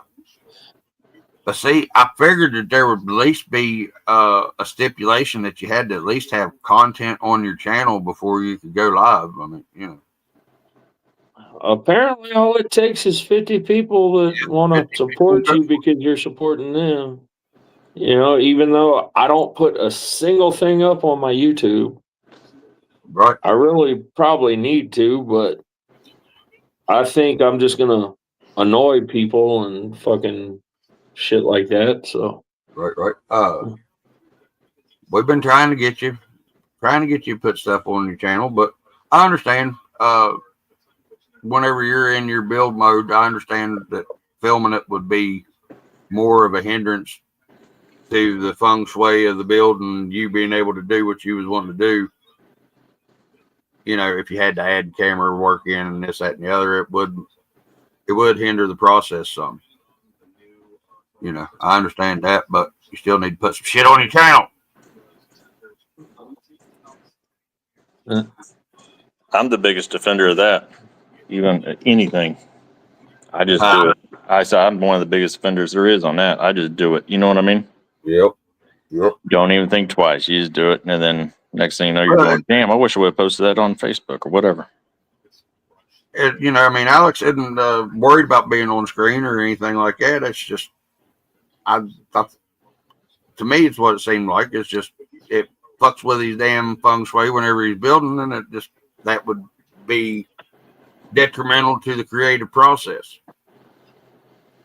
yeah. You got badass fucking builds and fucking rides, dude. And, you know, just because you can't drive them very good, you know, don't mean you can't put content. I mean, hell, look at me. I'm putting content out all over. I got 700 and some fucking videos on my channel, and I can't drive a stiff dick in a tub of lard even with help. I think I'm not that bad of a driver because whenever I take like 8 or 9 rigs out, I usually only come back with 2 broke. Right. Hey, that's a good percentage. That's 2 out of 9. That's 28%, something like that. No, Yeah. 13%, something like that. Whenever I break them in the fun ways, apparently, because like my 1018 right here. Is that the one that you brought down off the top of the mountain? No, this one, it kind of took a long fall, but I broke a rear link completely in half. Wow. A rear metal link completely in half. How the hell did you manage to pull that one off? Tumble with the die cast all the way down the hill, though. Well, that's the shocker. This die cast right here, took about a 45, 50 foot long tumble down a freaking pretty steep hill. Ravine. Nothing broke.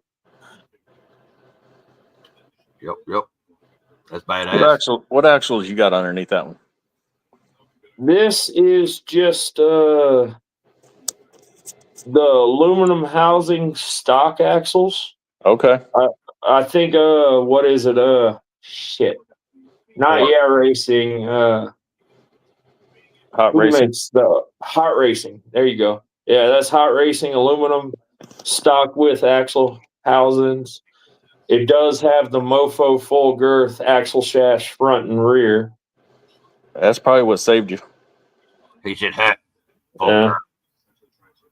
Gert." Yeah. Now, whenever he built Stripe, and I don't know if Earl ever named his truck or if not, but the twins is what I call them. You put the Planet axles, isn't that what's on them? No.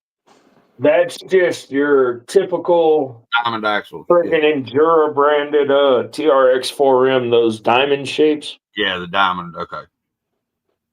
Yeah, I couldn't remember if it was the Planet or the diamond. I knew they were the diamond shape, but I just didn't know which ones they was. What was the other rig I broke recently, and I can't remember what I broke on it.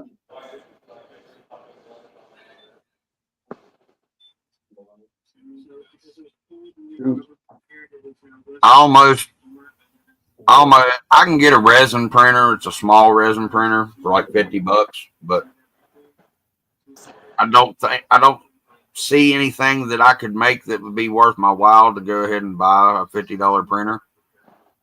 Because if I was going to make something, I would want to make stuff that I could use good filament for. You know what I mean? Something that was going to be sturdy. You could buy a Anycubic has the Cobra 2 version, which is a little smaller than the 3, but it's big enough to do everything you need for the 24s. And those, those will run you probably $250. Right. I was looking at whenever I decided to get the NASCAR. I was up in the air for 2 or 3 days trying to decide whether I was going to spend the money on the NASCAR or if I was going to spend money on the printer. And I don't know what version it was, but it was an Ender 3, and it was brand new for $179 or something. The Enders are good. Right. And I couldn't decide which one would be a better decision for the channel. What I'm trying to do with the NASCAR, once I decide if I'm going to race or whatever, is I'm going to have weekly content no matter what, because the podcast has just went to hell because I can't get anybody to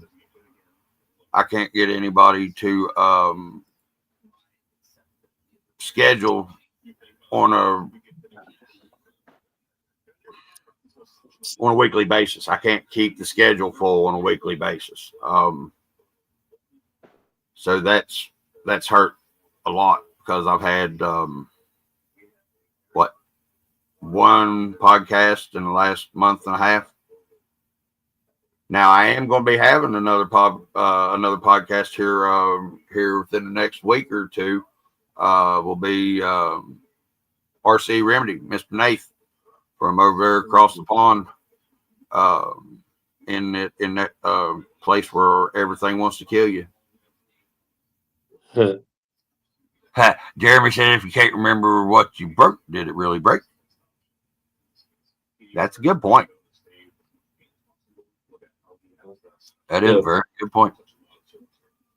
I want to say it was a drive shaft on one of the rigs, but I don't remember which drive shaft. I don't know if it was an Endura or if it was another branded drive shaft or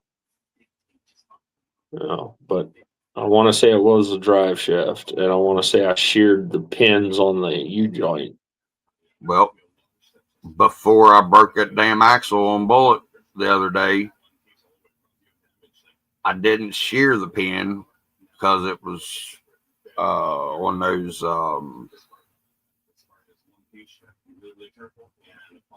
clone Endura drive shafts, the metal ones. Pins want to work out of them a whole lot, and ended up losing the pin and losing a couple of the little doobity-doobity-doobity-doos, and couldn't put it back together. So I had what up, paper? Had to take the extra drive shaft that I had out of the sets that I bought for Bullet and cut down one of the shafts so it'd go into the other drive shaft. Because of course, the one that breaks is the little fucking front deadbolt drive shaft that's in the front of the rear. Go ahead and drop that link again. See if we can get Keeper and German Key up here. Yeah, we can do that. We can do that. Why didn't you do it?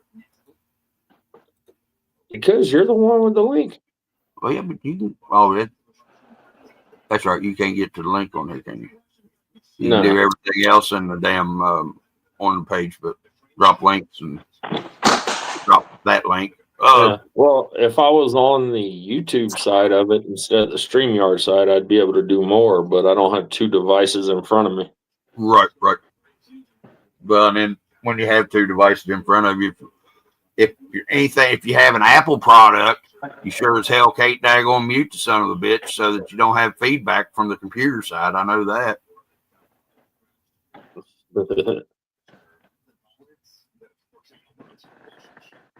There's your supersized sandwich. Now, I'll tell you what, still gonna make a battery on axle for it though. Yep. Now, what axles you running on that? These are the F10s, I believe. On this one. So those are the Vanquish F10s. Yes, sir. Now, I didn't know until the other day at the comp that you can start out with AR-44s. Yep. And then buy the F10 kit to put on the ends of them, and you got Vanquish axles. Yes, sir. And that's what I'm going to be running on that Striker whenever I start it, because I found a deal the other day on some, they're the off-brand AR-44s or the clones, but they're the ones that RC Dungeon uses and the ones that Waffles uses. So they got to be halfway decent. Now, I think I found a set for like $65. I swear, a whole set of metal, or no, they were plastic AR-44s. They weren't metal, because that's what I was looking for. no, when I upsize this one, I think I might go with the Mias Cooper axles. Oh yeah, The straight axles on those.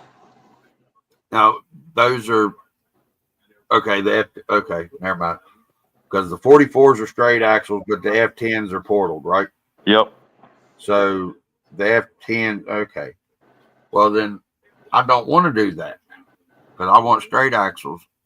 What I was probably going to do was do a mullet, do a port on the rear, or rear straight front. So something like that. Yep. Now your sandwich, what's the wheelbase on yours? Shit, I don't know. I don't ever measure them. Same as the rest of them. Oh, so 190-ish. Ish. Yeah. See, mine's 165. So it's a C-bolt or whatever. Yep. So this one's got the C10 rears on the front. Right. Custom links on the rear. Okay. Gotcha. Carrier Yes. bearing. Yeah, because hold on, by God, that's the same. Unless okay, well your rears must be way less. What it is way longer than what I. Okay. They are. Yeah, the rears are way longer. Because I was looking, I was like, wait a minute, I got the same damn fronts. But yeah, I've got. Knock it off. Yeah. 150. Yeah, 165 on the dot. Well, I don't know about all the metrics, but let's go. Right. Well, I figured I was going to get into the tiny truck business. I figured I'd better learn that damned old tenth stuff. 7 and light 7. Yeah, light 6 and. I'm right. I'm dead on 7. Yeah. Yep. 7 inches. What the hell did I do with my daggone regular measuring implement? What, trying to figure out what 7 inches is? Oh, shit. Well, I mean, I'd have to goddamn use my pecker 4 times to get that much. So, I mean, shit. 7 should be 175, if I'm not mistaken. It's thereabouts. Well, Waffles was on the phone with us a while ago. I had to hide all my measuring implements.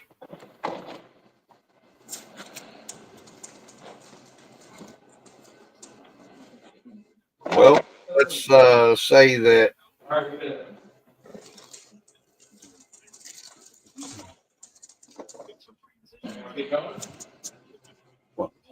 Okay. wow. How in the hell are you supposed to read this son of a bitch? Well, if I wasn't on my phone, I'd just Google it. No, I'm just looking at that's 6 3/8. Yep, about 6 3/8 is what 165 is. Close to it. Now, I know that I've had people ask me where the juice bottle body went for the bug for the speed buggy. Well, looking for the Gen 7 parts that I had spread all over the shop. I found the juice bottle body. Not done yet, so you can't see a good look at it because I got a little bit of stuff I got to fix for it. Because I guess I got on a Hot Glue Loves Me big kick that day because I probably used 2 sticks of glue putting this damn cab on here. So I got to clean the hot glue up. But if anybody remembers that was in the chats that we were all in and hanging out, who was asking me about the juice bottle body, I'd appreciate it if anybody remembers. I think it was either J-Man or J-Mike. Yeah. Other than that, but that being said, I still hadn't found the original body for that damn WL Toys 124017, and they should have been together, but they're not. All right, guys, I'm gonna have to get off here, get ready to get dinner going, and I hear you, but what are you making for dinner? I don't know. We haven't decided yet. Probably gonna be steaks, if I'd have to guess. See. So I will catch you guys later. Hey, peace out, girls. Right, Thanks for coming out, Nathan, and holler at me, bub. Yep, catch you later. All right, bud. Later.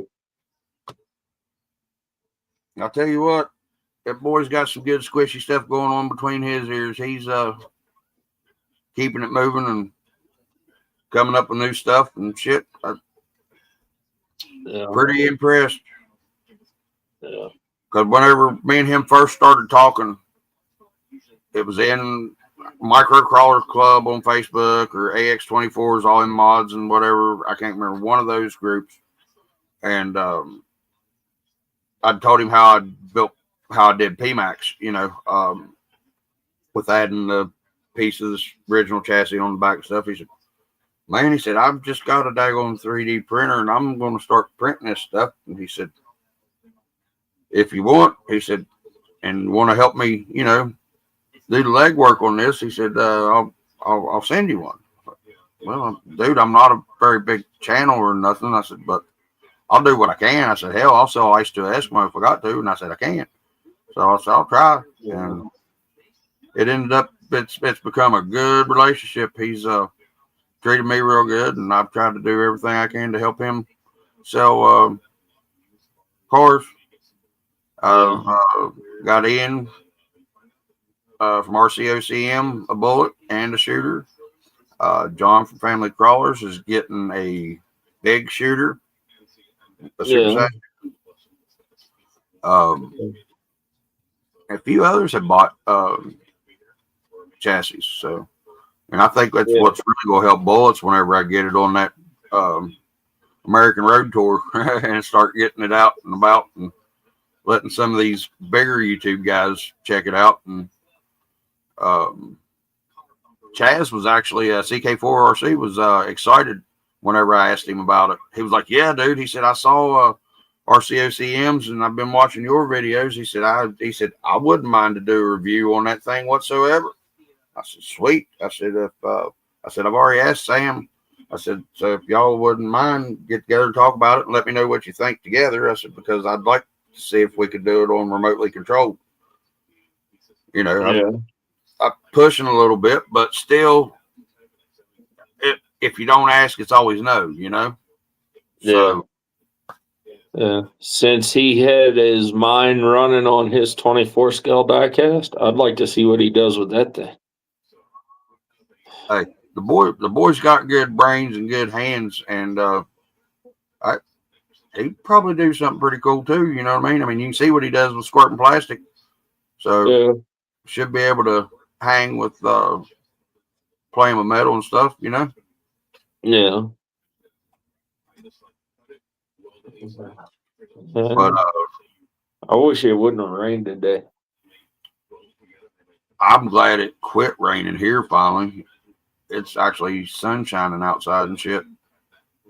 Yeah. Well, I've been itching ever since freaking started actually moving around for the day to go run another battery through that diecast, but I'm not gonna do it up in that wet shit. Oh, that's what I'm. God, you take a fun out of everything.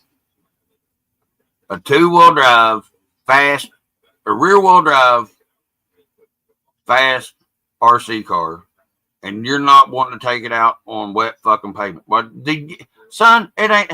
Never mind. It's because you're a Chevrolet guy. I forgot y'all ain't used to fucking having horsepower and being able to actually go and play. Y'all used to go. No, it's because it ain't mine. You know the little buggy on the old timey cartoons, and he's got the little coon tail hanging off. And then he drinks this stuff. Yeah, bud. I did the same thing with the Ford, though. Your But Ford, I ran only one battery through it. You wouldn't do it. Huh? I told you to drive some bitch like you stole it and you wouldn't do it. He said, "No, I'll let you put the first scratches on it." Oh, no, I sent it to you with scratches. I sent it to you with scratches on it. Okay. Whatever you say, bud. I don't remember There seeing was any scratches on it. I didn't remember seeing any, but okay. I mean, they didn't pull the paint all the way off down to the metal, but there was scratches. Right. And to be honest, I've only got three or four places that I got the damn paint down to the metal. Yeah.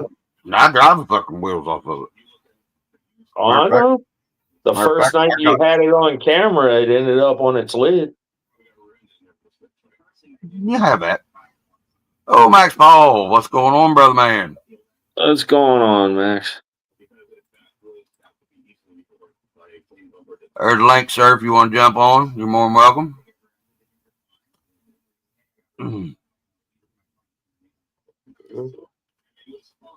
Uh-oh. Peepers. Where'd you get them peepers? Where'd you get them eyes? Wait a minute, what kind of shirt you got on? The Bears, baby, the Bears. All right. That's about the only blue, and any other color team would be allowed on my channel, by the way.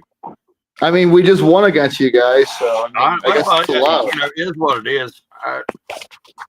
We can't be perfect all the time, you know. No, we're shit this year, buddy. Tomlin ain't making some very good decisions this year or last year, from what I've seen. I will tell you. I was out at my parents today, and with my daughter, and we went driving for a little bit, and I got here and checked up on the score or whatever, and you guys, Tomlin sits there, and even though we're sitting there beat up on defense, Tomlin still keeps trucking through. But yeah, we held you guys off. So, but yeah. Well, I mean, we got a 95-year-old quarterback that should have retired 10 years ago, and I don't understand. I understand the having the leadership, but Rodgers didn't play tonight. huh? Rodgers didn't play. He's hurt. Oh, that's even better. See, I don't even pay attention to pro No. football hardly at all. No, that's anymore. fine. Keep up on scores. No, And- that's fine. You could be a fan and not Yeah. you know. Yeah. Well, here's the deal. Whenever they started all that kneeling for the national anthem and stuff, is whenever I quit watching. But I mean, I bleed blue and gold, Oh, yeah. black and gold. You know, it Always. always There's nothing have. wrong. There's nothing wrong with supporting them, even though they sit there and change the rules and have little hiccups or whatever. You're still gonna. Yeah, I mean, It's the loyalty. yeah. It's just I got tired of professional sports altogether. No, it's just in general. The politicizing of what they're doing to all professional sports is bullshit. Mhm. Before you jump back onto your RC shit, but it's just like NASCAR. Like I love the sport of NASCAR, but the politicals and all the behind the scenes and all that, you can have that garbage. Give me the racing. That's all I want. Boogity, Yeah. boogity, boogity, let's go racing, boys. We don't need that daggone no political. Well, if anyone watches good old Kenny Wallace, good old Herm, I mean, good old Herman. I mean, he's here to tell the truth and the whole how everything's changed and all that. So, Yep. nope. You know, that's one thing about Kenny Wallace, he tells it how it is, boys. I mean, Yes, you it know, is. and I was a Rusty Wallace fan for the Always. longest time until Always, he yep. started that whiny ass bullshit. Yep. After he paid that fine at Bristol with the pennies, I was there for that race. Matter of fact, Well, and the thing, it'll fall back in the RC, but no, I was a huge. To start off, my dad was a Rusty Wallace fan because Miller Jane and Giraffe back in the '90s, MGD back in the '90s. Oh yeah, and that car was badass anyway. Yeah, that car was badass anyways. So I was an Earnhardt fan, and then him and I would sit there and watch. Well, oh yeah, we'd sit there and watch it all the time. But yeah, it's so along with your Losi NASCAR, Mr. W. You mentioned the other day about how you're a Dale Jr. fan and how you want to kind of put your Losi NASCAR as a junior. I would sit there. My suggestion, being the peeper, I would sit there and either change it up and do something that you don't see, like the baseball one. And I can sit there. I look those up. I just can send you links or whatever. Okay. Carpies and all that, but you just can sit there and change it up. Like if you want to sit there and do, you got to think he did the AC Delco for when he was in Xfinity, the Busch races. So you always do like the blue with the black Earnhardt or whatever. Yeah, you always can make it your own. Yeah, blue with the gray or blue with the silver, blue with the white, and it was the number 3. It wasn't the 8. Or you could do the baseball scheme or whatever you yeah. You want to Make it see your one own. that looks good? A Dale Jr. livery that looks freaking spot on, fucking beautiful. Urban Legend did the Mountain Dew livery on his Dale Jr. one, and Right, boys, I'll tell you what, it is fire. But that looks pretty good for being 10 scale stickers. Yeah. I mean, I was, dude. I was impressed. I don't know if he printed off his own stickers or if he bought them or what, but I haven't saw any of the Mountain Dew liveries. You can. I'll look at them, but I'll send you the link for Carpies or whatever I have. And they have a whole bunch of them, but those are actually fit for your car, for the Losi NASCARs. Oh, his was a 10 scale, you said. Okay. The stickers were correct. Right, okay. Correct. That's correct. why it was just a little off. Okay.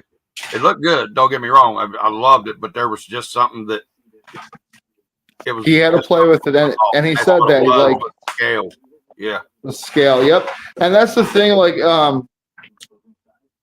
so Crawford MCI decals. You can sit there. They have for 10 scale, but each is going to scale them down for whatever. Whether you're doing 30th or the 18 scale, like whether you want to make some and then sit there and and do it with my, with my with my monster trucks or whatever, with my mini LMTs. Right.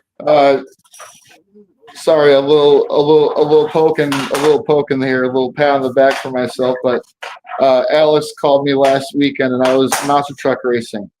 I got third place with this guy, tied for third in freestyle, tied for third. The lid comes flying off. They're like, go, go, go. I sit there and was completely Dennis Anderson, Ryan Anderson, mad. Yeah, boy, pedal to metal. Yeah.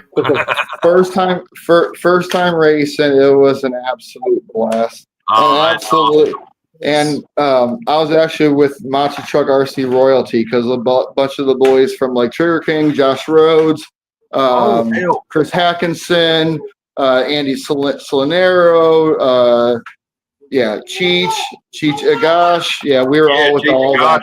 That's old school right there. I was in East Peoria with all of them. So no, it was like this sitting there. Rah, rah, rah, rah. Hell yeah. Yeah. So that's awesome. I really, as much as I want to get in, as much as I really want an SCX 30, I really want the big boy wants really a LMT one. LMT 2s, they're so hard to, no one's going to spend $750 just to race a monster truck. Right. If anyone follows CCXRC, you sit there and you go, I mentioned this to Alex too, whether you do like Stampede class or like Granites or something the Quakes, the FMS 110, something like that, or a Stampede, something like that, something that you all have, because no one sit there spending $750 off the bat for a monster truck. So it's like. But it's like with the LMT ones, like the first gen, right? 500 is probably your top. I mean, I've seen it for like 3.25, but I'm currently not working with my injury, so it's kind of hard. But yeah, at a place in the year to where we're not real busy either with the DJ business and stuff, and me roadieing and stuff. That's the reason I was deciding which way to go next, and it was either get a printer or get the NASCAR. Well, yeah, the printer would be fun and I could do a lot of stuff with it, but I know so many people that have the printers and are willing to help out or make whatever you want, like Eric. Yeah. He'll make, if you can tell him, if you can verbalize it or typalize it to him, Eric will figure it out and make it. Right. I mean, that's RC crawlers. He's building badass rigs that are damn durable. I mean, they're making it through me, you know what I mean, and still alive. Even super glue and baking soda or whatever, but still, they're still running. And they're still doing good. And to me, it was getting the NASCAR. That way, once I do start racing, it'll be an every week, same time, same back channel thing, where I've got some consistency. Like I was saying earlier, the podcast consistency has went to shit. Mm-hmm. I can't keep enough people booked every week. Right. Well, and also with that being said too, like I would love to have a NASCAR, but I don't want it to turn into a 1RC sprint car that someone might have. But I don't want to sit there and run it twice and then sit there and sit on a shelf and just sit there. Like if I'm gonna sit there and have a pair of Jordans or whatever, I'm not gonna sit there and just let them sit. I'm gonna wear them. Same concept. I'm going to drive them. So it's like, I would love an NASCAR, but it's like I have the Mojave, the Grom. I have the there you go, Dub V, just for you. That's awesome. Hell yeah. Yeah, check out like Upgrade RC or whatever. They'll have the bash guards for those. You could get the NASCAR one or whatever. Yeah. Right. And that's what I was saying with this. You know, if I decide not to race, the money that I have in it, I could spend another $50, put a brushless kit in it, 50 or 60. What's up, little Pete? Oh, well, man. What up? What you got? A 1/18 tail jack stand, one of the green ones. Yeah, starting early, ain't you, bud? Learn how those work. Hold on. But you know, I can turn this daggone thing into a drift car. I can make it a drag car. I can do whatever. You know, a speed run car, whatever. So the $160 that I spent. This is what your RC nephew. This is Alex seen this before. Look at this. This is what by the time in the morning. This is that. This is getting all my trucks down. That's awesome. Hell yeah. That's awesome. My grandson, he's finally playing with his RC toys and stuff now, and he's making sure that he don't, you know, push ones that don't need to be pushed. You know, his rotator. He knows that the rotator part is manual. He's allowed to do it, but he's not allowed to push the truck. Right. Because at his age, I had the one button forward, one button reverse and turn right General Lee that had a string hook or, you know, wire hook to it. That was mine, and I was pushing it around and tore it up. Well, that's why I won't let him, like the crawlers. I will not let him push around. Like I'll let him push the mini LMTs because they're freewheel. I'll let him push the Mojave, the freewheel. I'll let him push the, you know, but he can push the Gorgon, but he's not pushing the crawlers. Yeah. And that makes sense because that would tear them up, you know. But the freewheel ones, it's not going to hurt whatsoever. Right. I understand that. And you sit there and see him, all of a sudden he'll sit there. I was telling Alex the one day he called me, and all of a sudden he's sitting there like this on the like he's freestyle. I'm like, this child. This is why I bought him two grave diggers so he can push his own around and not mine. But guess what? 8 o'clock in the morning. That. By the time that, you see what that happens. Yeah. But you know what, guys? But like I said the other day, if you guys sit there and I said to ex Lewis the other day, I said, this is fun though. This is after having two daughters of 20 and 15 years old from a previous marriage and having Ahmed as a blessed child. Yeah. This is fun. Yeah, that's the thing I have with my grandson. You know, whenever he was here in West Virginia, not all the way in Phoenix, was that, you know, my kids are, well, what year is this? 25. Sydney's getting ready to be 26, and Hunter just turned 21.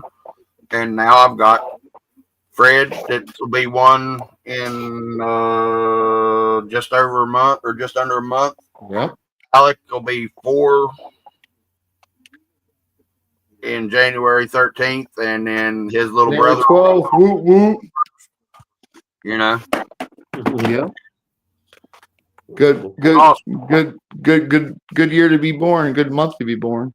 Yeah. Well, I try to tell my kids be smarter than me.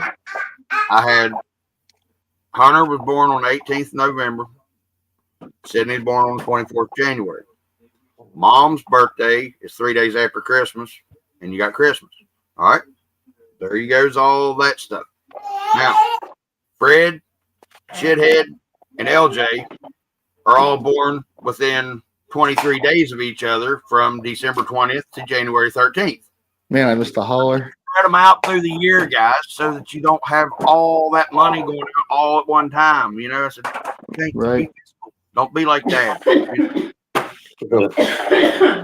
Well, I guess during Christmas you're just getting less birthday gifts. Oh darn! No. And that's what I told both of them. I was like, don't you all understand having birthdays within exactly a month of Christmas?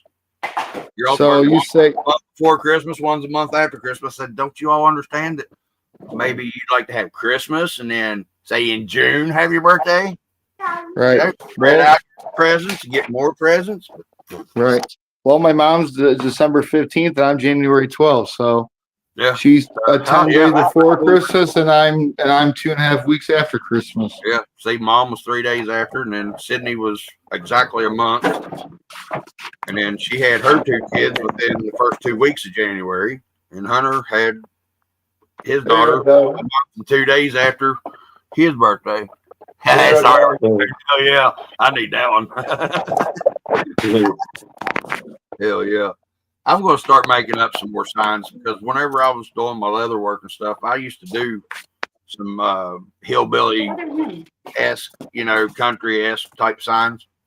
And if y'all haven't seen on Facebook, Poker River Leatherworks is another one of my pages. I don't mess with hardly anymore, but shows you some of the stuff that I used to do before the tornado hit and ruined all my tools. $7,000 worth of tools and $3,000 worth of material.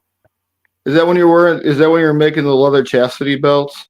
Yeah, hey, dude, you're not playing. I made chastity belts. I made fucking tie your old lady up and go fishing fucking stuff. It didn't matter. But if it was made out of dead cow, I'd make it. I wasn't too scared. I mean, you got the guy over here next to you sitting there playing with his tiny trucks in his underwear. So, hey, it's all right. At least it's not like underwear up here in his fucking underwear jacking off with a salad top eating Cheetos. I mean, shit. Hey, I didn't say you're always in your underwear, Alex. Just not today. Love you, bud. Yeah. Yeah, that's awesome, man. That you got you got in freestyle. Yeah. So I never been before, and with me working normally on a Sunday, I've been wanting to do this forever, and it's at our local RC shop in East Peoria, whatever, about half hour from me. So it starts off that it goes great. I get there and cousin, my buddy Richie's the cousin, but I get there and realize I have 3 trucks and 1 controller. At least you showed up with 1 controller. I show up to a comp with 2 trucks, no controller. Well, you gotta think though, he's driving my digger and I'm driving the son of a digger. So, and I brought the Gorgon to fart around with, so I'm missing 2 controllers. Guess who's got to drive back home? And guess who doesn't realize that mini round 1 runs first at 10 a.m. So we check in at 9:10. I got to fly back home at 9:23 and completely miss it. So they shoved me in the round 2. So I really didn't get to practice or anything. So I don't run carpet. I run either outside in the dirt or something, a ball field, or on slick hard ground. So it's carpet. So traction like a donkey.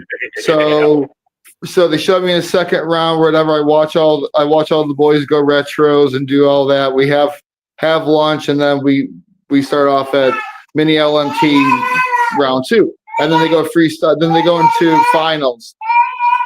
Come on. So do that, and I rolled or whatever, and I kind of went off there. We'll redo it because we both rolled. If I kept it traction, I would have went next round because he rolled. So I kind of went under the ramp and kind of got K-wampus and farted around, and so we had to redo it. So I still sit there, turn 1. I'm like, all right. So cousin Richie went home, and I went and ran both digger and son of a digger in freestyle. And one of the guys wasn't ready. Where they're like, Brian, you want to go? I'm like, yeah, I'll go. So then you get 1 minute. It's 5 rollovers. And after that, then your time stops, but you can just run just to run. Really?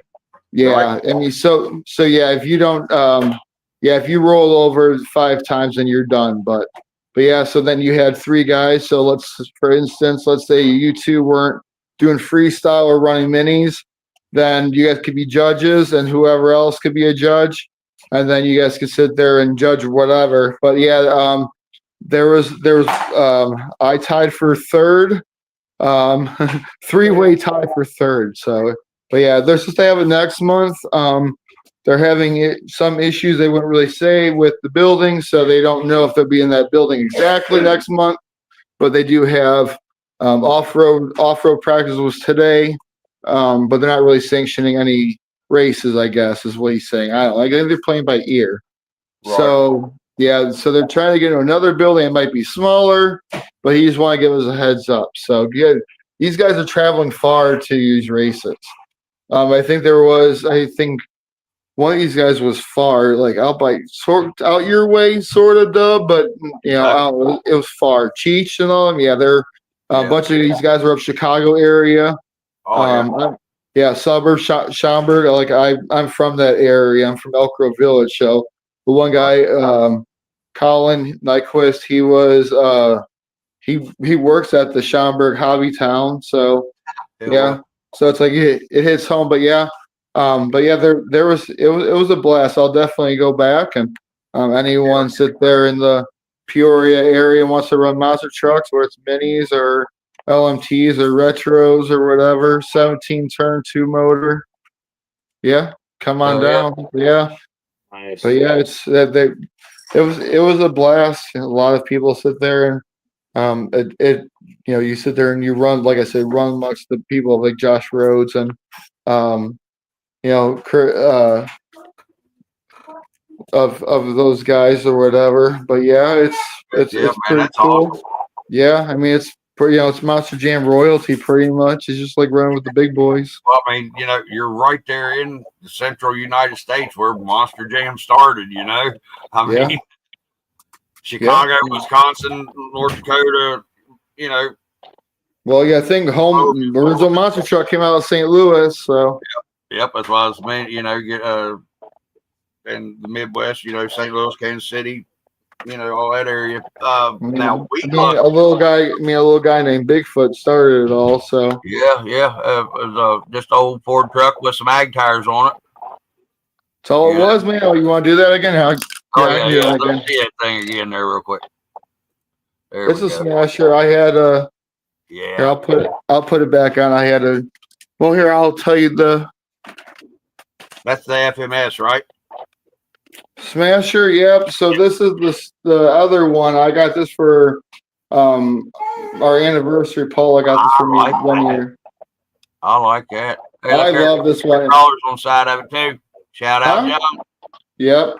And then you got your boy Dirk. Yeah. But also, if you Dub, I also zoom in. Oh, Midwest four-wheel drive. Midwest four-wheel drive is on the place, which actually was before Bigfoot. Yep. Right. Yeah. He was a stomper, wasn't it? What? The Midwest four-wheel drive. Didn't they do the truck before Bigfoot? Wasn't it like a stomper or smasher or? It was that 74 Ford. Exactly. Right. It was if they called it. I could be wrong. I don't know. Oh, they had. You're not wrong. So Bigfoot's buddy was High Roller. Yep. Right. Yep. High Roller. I remember that one. Yep. So yeah, that'd be but where is So what I do? RC Adventures, Doc RC Adventures, or Department of Corrections RC Adventures? Just asking. So Dub, that's a Walmart shark body on the Max Smasher chassis. I have heard that those fit good on that. That's awesome. So they're and I can sit there and show you whatever, but all you're doing is you're cutting out very easy. If a guy from Chicago area that rode the short bus can do it, you can do it. Hey, that's right, buddy. You're cutting out that suspension pretty much, and then all you're doing is these holes by the exhaust in the front. There you go. You cut those out, and they go right over your tabs of your Smasher. Oh shit, that's awesome. So I have that one, the Bakulan Dragonoid. You gotta think though, like we went to SCX 24s. I bought one of those to become a monster truck. Then they came out with the Smashers. Then 6 months later, they came out with the mini LMTs, and now they have whatever else, So it's like, it just constantly, or like a lot of people kind of sleep on those Red Cat MT18s and Tony CCXRC there. They had a comparison of the Smashers and the LMTs and the MT18s and. Yep, I got his video on from today right now. I'm getting ready to play it. I was wanting to see if Jeff got to race with him today or not, or if what happened. I watched it and didn't watch it. That's bad, dude. Yeah. That's straight up bad. So that's the Max Smasher. The other one's the Smasher. Right. Yep, because they changed it. So then that is the original body with JB scale design graphics stickers. That's and sweet. Yep, and the J Concept Renegades with the J Concept tribute wheels. I was going to ask you if that was the J Concept wheels or not. Yeah. And the Crawler Innovation Deuces Wild foams. Sweet, dude. Yeah. I'll have to check that out. Next time you put something out. I love monster trucks. Always have. I got to ride Bigfoot 4. They came down to the local dealership, and it was before they took the wheels off 4 and put it on 5. But What up, bro?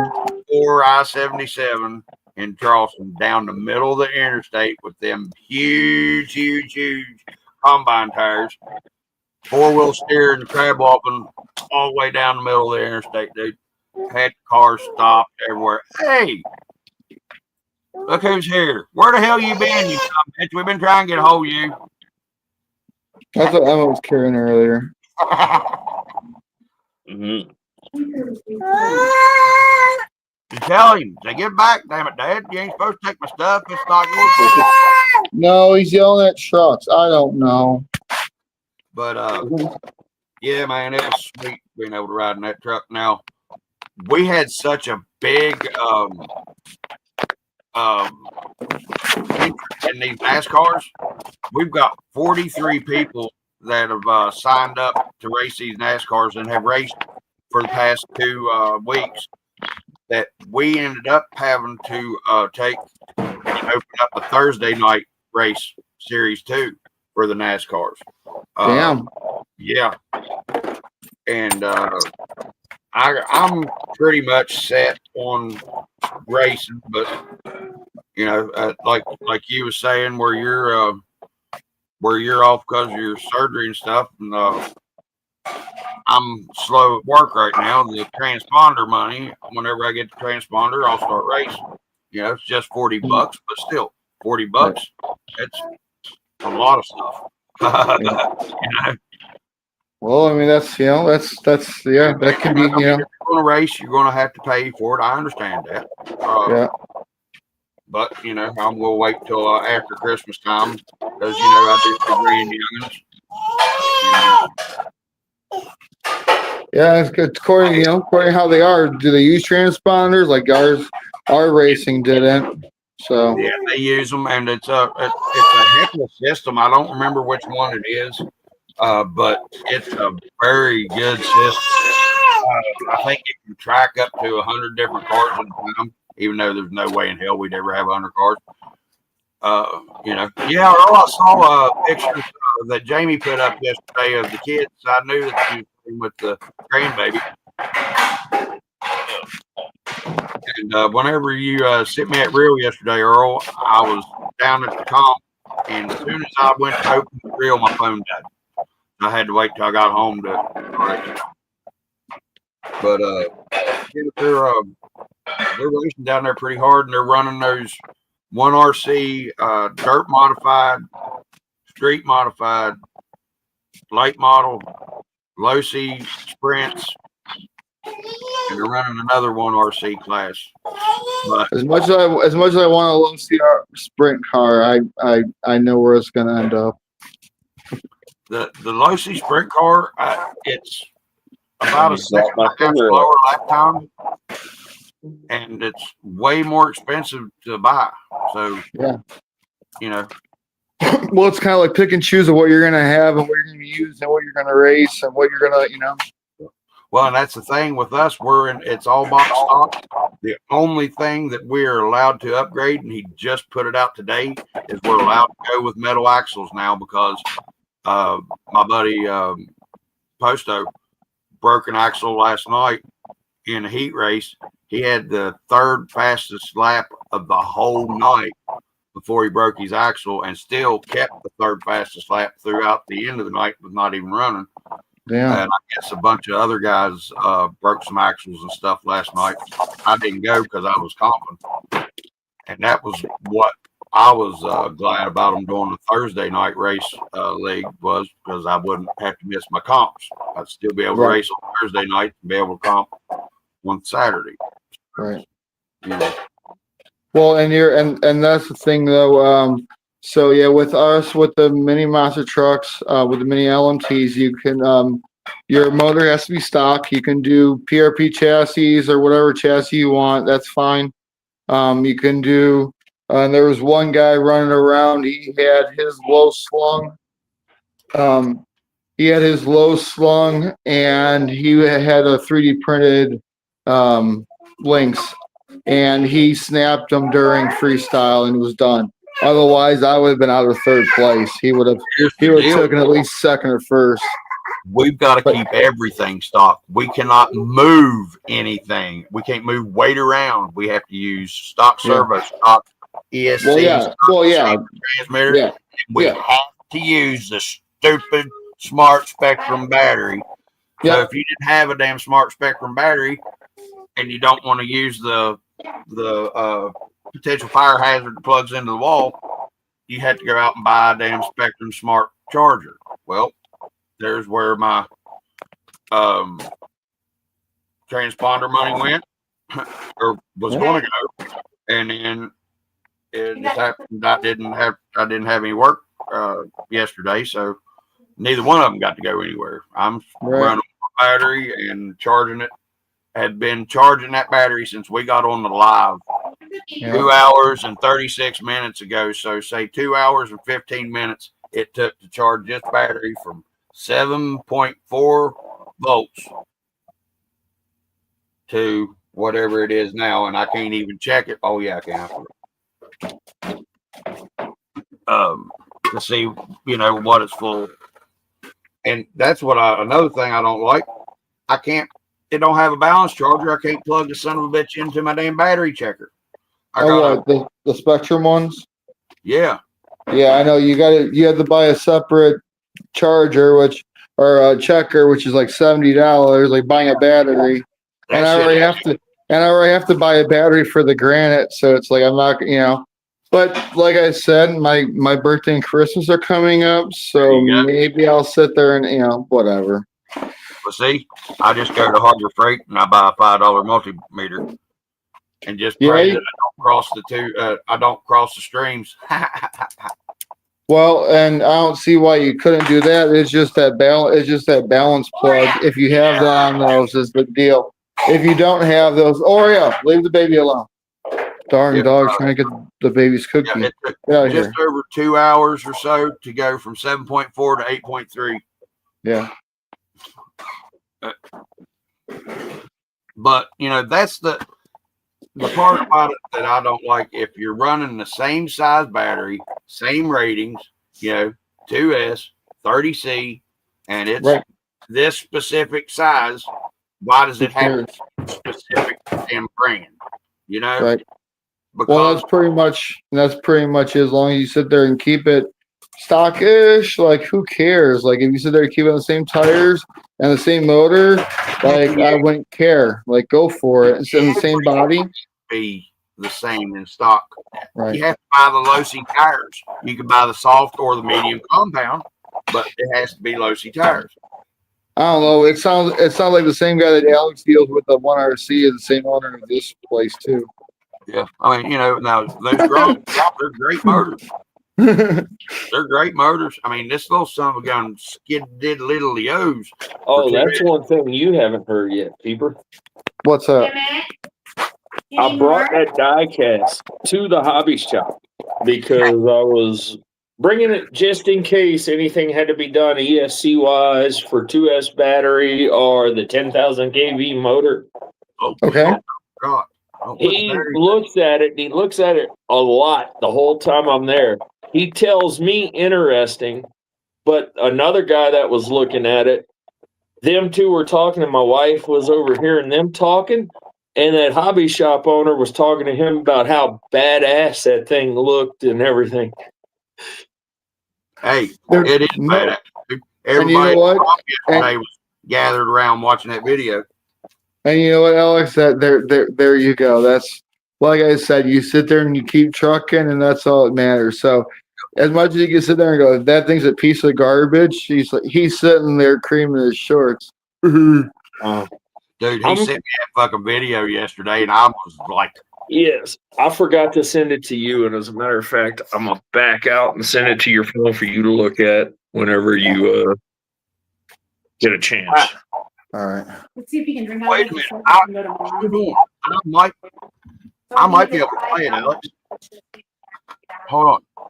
Give me just a second. Y'all talk amongst yourselves for a minute. All right. Do just the peeper show. Yeah. Hey, that's fine. You can take it to the paper show. That's plenty fine. Do. Wolf pack. Do. All right. I think it's sent off to you, so whenever you get a chance. Okay. Whenever we had a hard time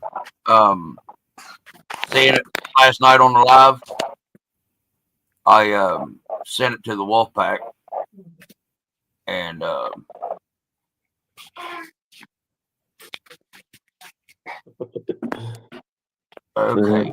What anybody saying? Remember 5843. Okay.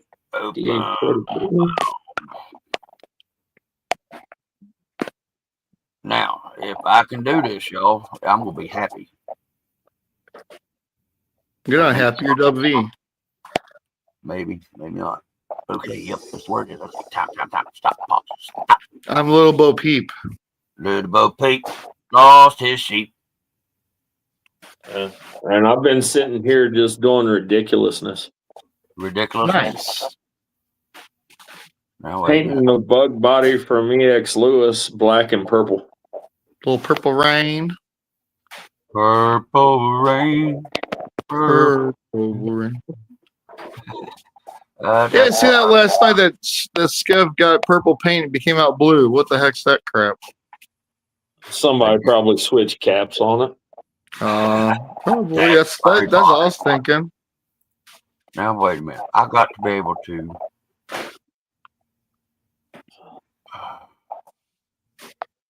So I need to test it. Hold on. The shelf becomes all different colors. Okay, there's that. Yeah.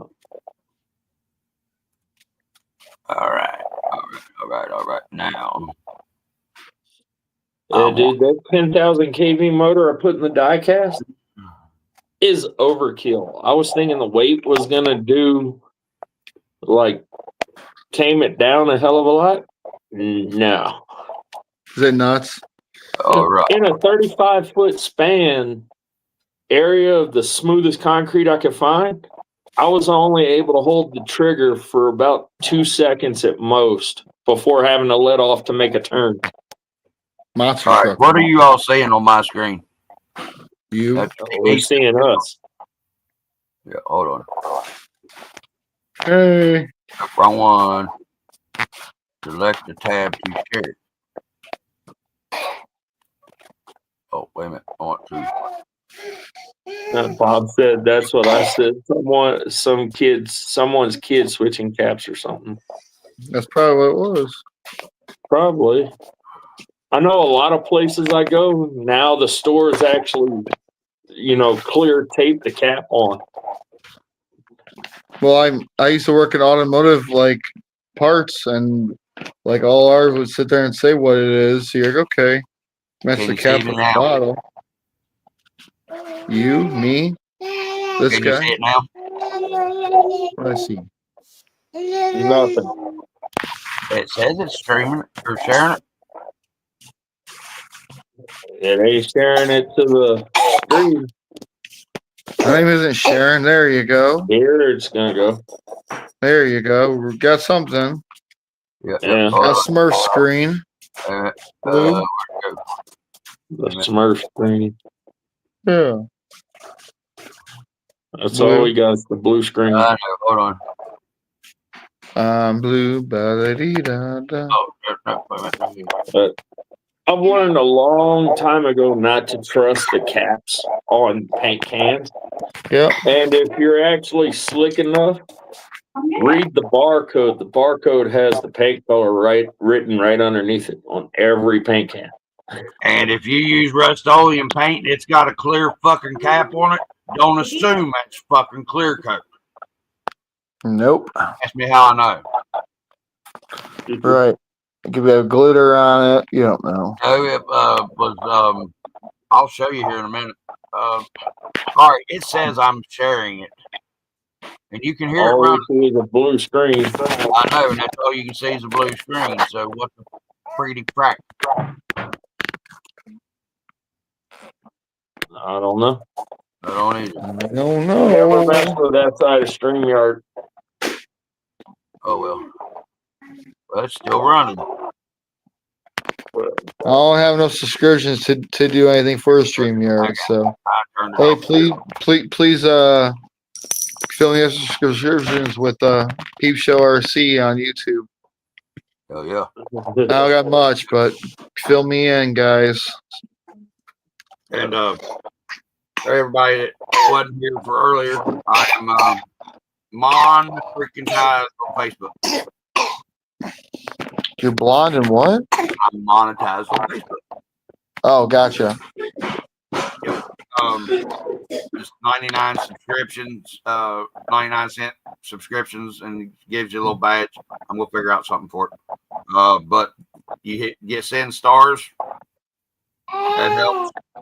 Anything you do with Facebook stuff, like if you boost it or if you give stars, that helps. Subscriptions help, and like I said, I'm going to start posting my Cash App and my PayPal on all my videos. And there's going to be a link to the wish list for build parts that I'm going to be needing. That I'm going to probably need a little bit of help with if the work don't pick up. But yesterday at the comp, I was talking with my buddy Robert, and he's needing some concrete work done and some more stuff around his house, and he needs nobody to help him. He said, "Can you do it?" I was like, "Buddy," I said, "You need me to draw you a house on paper and then put it onto the ground and then hand you the keys whenever I'm done with your finish trim?" I said, "I can do it." I said, I said, "I'm not a certified electrician or plumber, but as long as I'm working with new box, new wire, new house, I'm good. You go to put me in somewhere like this and having to chase down a problem, ain't doing it. If it's under the house, I can't do it. My knees won't let me do it. If it's in the attic, same deal. But That goes. laying tile, I can do." He said, "Well, how can you lay tile where you be down on your knees?" I said, "Well, that's I got to have somebody running me mud and somebody cutting for me." I said, "Because if I'm getting up and down, ain't no damn way I can do tile more." I said, "Once I get down, it's going to take a damn crane to get me back up, but I'll be good until I have to get back up." Look, Alex. We finally found someone that does great work on his knees. Mm-hmm. Alex does too. Nope, he didn't say that. You just did. I said, You got down and never got back up again. I was laying that towel, baby. Laying that towel. If that's what they call these days. Is that what you kids call these days? Laying the tile? Yeah, that's what they call it. Yeah, laying the towel.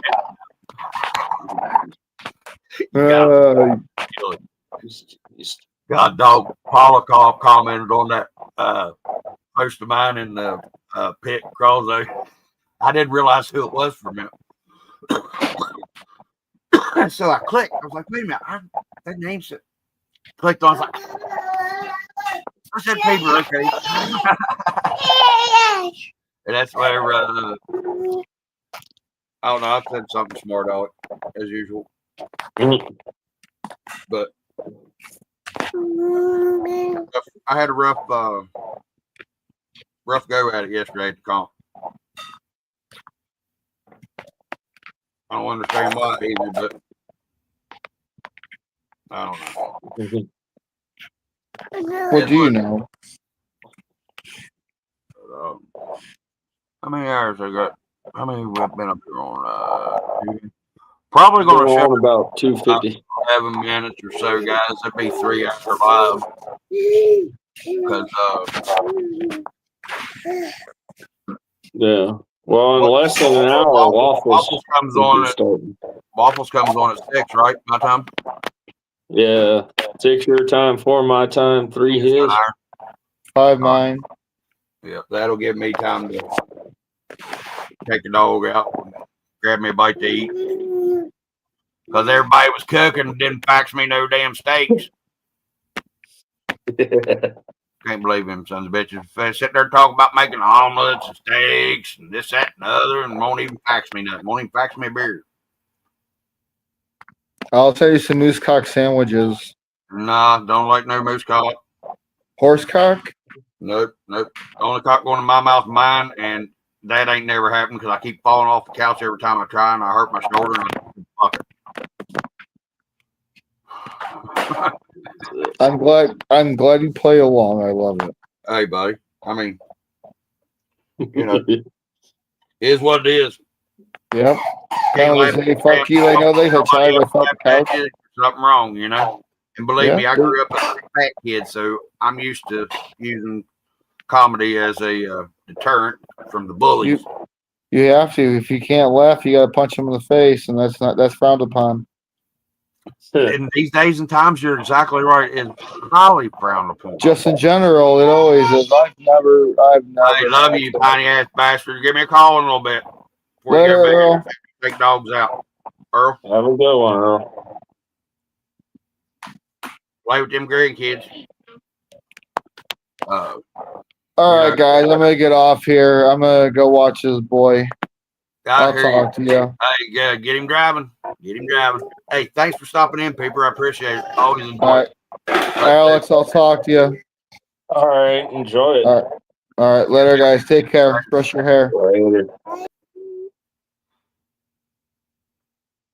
Oh, man. Plus, I'm wanting to drive this damn NASCAR a little bit before Waffles Live, so that'd give me a little bit of time to eat and drive this car. You shouldn't drive it unless you're competent, because knowing you're going to break it the second you hit the throttle. Is what it is. Fuck it. Yeah. Can't daggone keep them all straight and can't keep them all not wrecked. I mean, hell. Wow. Yeah. Wow. Wow, what? That's the only one that ain't wrecked. Well, Stripe. Sorry. Stripe and the NASCAR's the only ones that ain't. Well, Sandwich isn't wrecked. It just, Sandwich needs fucking attitude adjustment. I'm going to have to get on the. So, there you go. That's what I got so far. Very, very, very nice. I like that, dude. Yeah. I like that. But what I'm going to do, the first thing that I'm putting on my wish list for if anybody wants to help, I need some axles. I'd like to go with some those Muse axles or some X15s or some Enduras. They do not have to be new. They don't have to be. If somebody's got a set that they have and they'd like to help, I would gladly do what I can to reimburse you for your troubles. I just don't want to go back with stock because how easily I broke that stock axle yesterday or day before yesterday. There ain't no way I could do it. I can't use stock axle with all that torque from that goop, because as soon as I started putting the goop motor in there is whenever I started popping drive shafts. And Earl was like, nope, you go ahead to get you some aluminum, and we end up getting some metal ones. And I haven't had any problems out of that. Yeah. Had problems out of the bullets drive shafts, but that was because I bought the clone whatever. Yeah. Well, what kind of rig? It's going to be on the Bulldog. Okay. And see, that's the reason I don't want to go with four. I'm not going to be going with 4-wheel steer. Now, that was a good question. You made the squishy stuff itch. I might decide to go with TRX4M axles instead of SCX24. Oh, I don't know. Depends Well, on how well you are with adapting it. But no, what I was going to tell you is eventually, it won't be quick, but eventually I could start gathering parts to build you axles like what I have under my diecast. okay. Well, what I'm thinking, I'm going to talk to Adam about it and see if it would be that much harder to adapt that chassis and stuff to TRX4M axles. Or see if I need to go with the SCX24s, you know what I mean? It's not too hard to adapt it. You know, I mean, if you Right. use I mean, I watched the link Earl where do it. the link ends unscrew, Right. then on your axle side, all you got to do is put your link ends for your M2 screws instead of link ends for the M1.4. Like Earl did on the Monster Bug. Yeah. Yeah. Okay. That's what I was thinking. Because the reason being that I want that is to get away from the worm gear on that build, because everything I have that's a crawler except for Medea is all worm gear.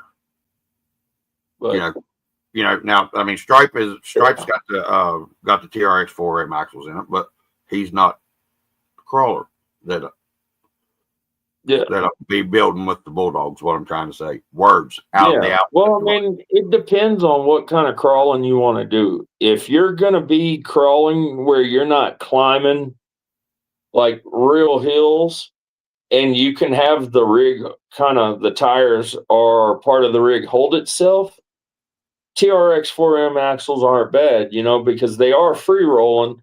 But if you're going to be in an area where you have to stop and readjust, you're going to be fighting the free roll of the TRX4M axle on the roll. I understand that totally. And here's the caveat to that. Whenever I'm 1-to-1, I very rarely had an automatic. So that's the way I'm used to driving, is like driving a stick, having the rollback, having the lurch, a little bit of roll forward instead of having the worm gear with the brake. You know what I mean? Yeah. And I think that's a lot, to be totally honest, hand on the Bible. I think that's what is possibly wrong with my driving, with my driver mod, is whenever I'm used to hitting the throttle and letting off, and I roll a little bit, I hit the throttle and let off, and I stop. So whenever I stop, all of a sudden go to hit reverse or whatever, and that you know. So maybe that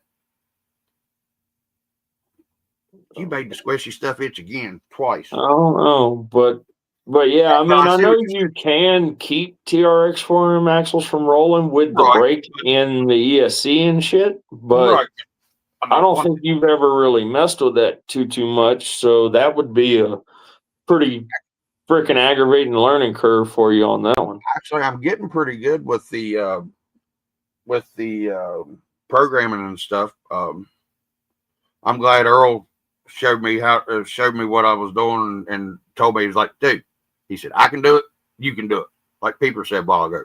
If his daggone inner city short bus riding ass could do it, my dumb redneck ass could do it. You know, And that's the truth. I mean, Yeah.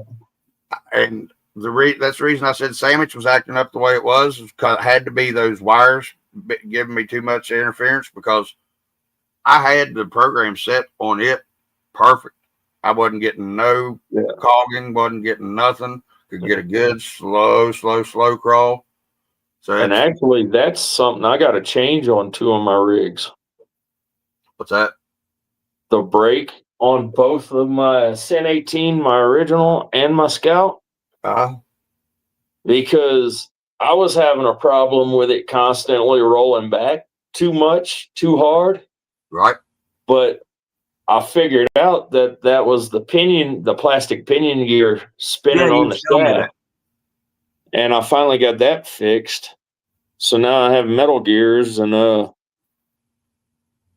I probably got to readjust those brakes because I have those brakes set as hard as they can go. Right. Yeah, you might want to.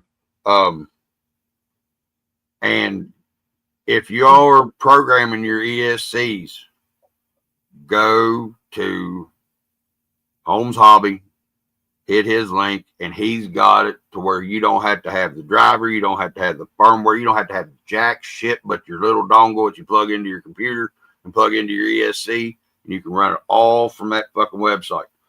Earl has been going to this site. I don't know how he did it, but he'd been going to that site a month before Holmes Hobby did the release on it, and had been doing that way for over a month before they released it.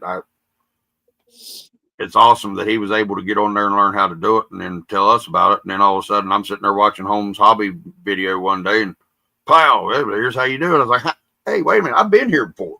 Earl brought me here. Yeah. I know where I'm at. So, I mean, if I can do it, anybody can do it. Anything you can do, I can do better. I can do anything better than you do. Yes, you can.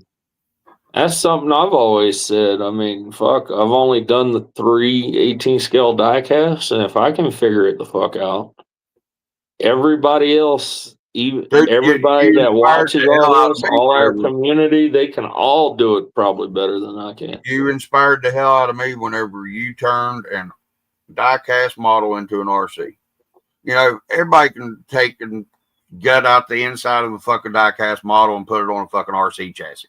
Okay, I mean anybody in their had a little bit of a mechanical mind can do it. But to do what you did, and I know you said, well, it took me 3 months. Well, you were making sure that you weren't taking off too much, or you were going over through it in your head, and you bouncing it off me and Earl and stuff. No.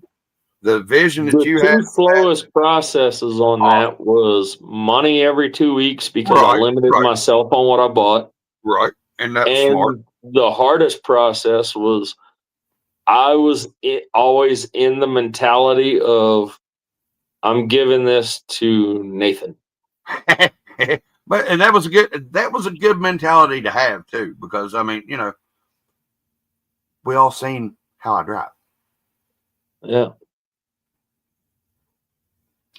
But what really got me, I wish I could show that fucking video. I wish I would loaded it up better. Try it again. Don't matter. I'm going to. I'm pretty sure there's only 4 people in this chat the whole time. I just saw something right there, old bud. Oh, wait a minute. Maybe. Upload for no. Hold on.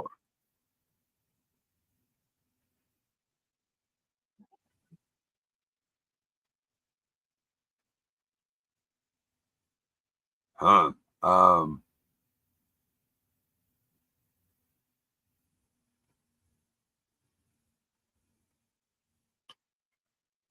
Why won't that?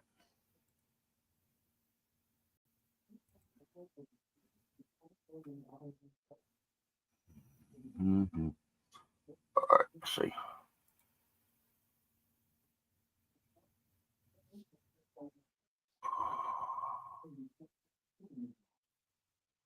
Fudgety fudge, fudgety fuck. Jeez. Hold on. I still.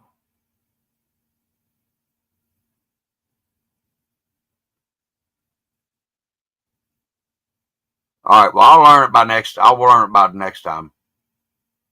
But I'm gonna get aggravated. I'm gonna throw something at this motherfucker in a minute. And I don't want to break my pooter. I like my pooter. Easy config Oh boy. documents.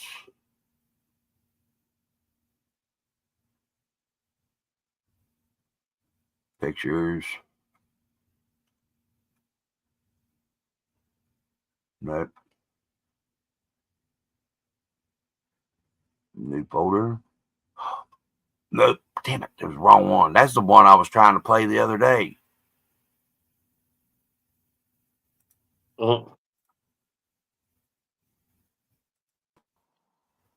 Yeah, this is the one I was trying to play the other day. Well, you figured out how to play that one. But I got to get it from my messenger into the files is where the problem is.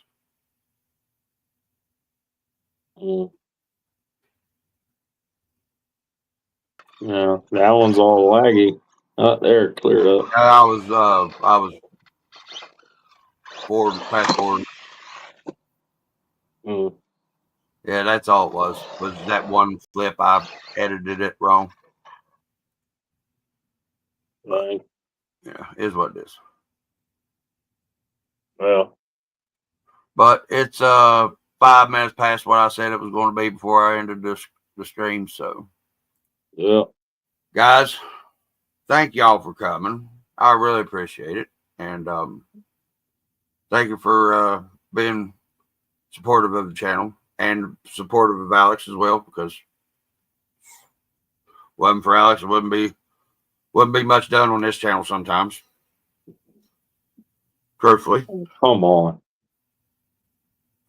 Everybody calls them as I see them. You know, I ain't lying. I ain't pushing no bullshit up. You know, it is what it is. And I really thank y'all. Peepers, Jeremy K, Bob's, Earl, if you still hanging in there, buddy, later. And all the rest of y'all that's out there in the chat. Mr. Max Paul, Jim's RC, Nas. That's all everybody that was in the chat, at least communicating with us and not sitting back just spying. Hey, look here. Look, as soon as I get ready to go, look who shows up. As soon as I get ready to go, Thompson shows up. Yeah. What's going on, Thompson? Damn it, Thompson. All right, well, I got to go because the damn whiny ass is in there whining. Guys, love y'all, mean it. Thanks for coming by and hanging out. And if I don't see you before it rains, fuck you. Just kidding. Love y'all, mean it. Have a good one.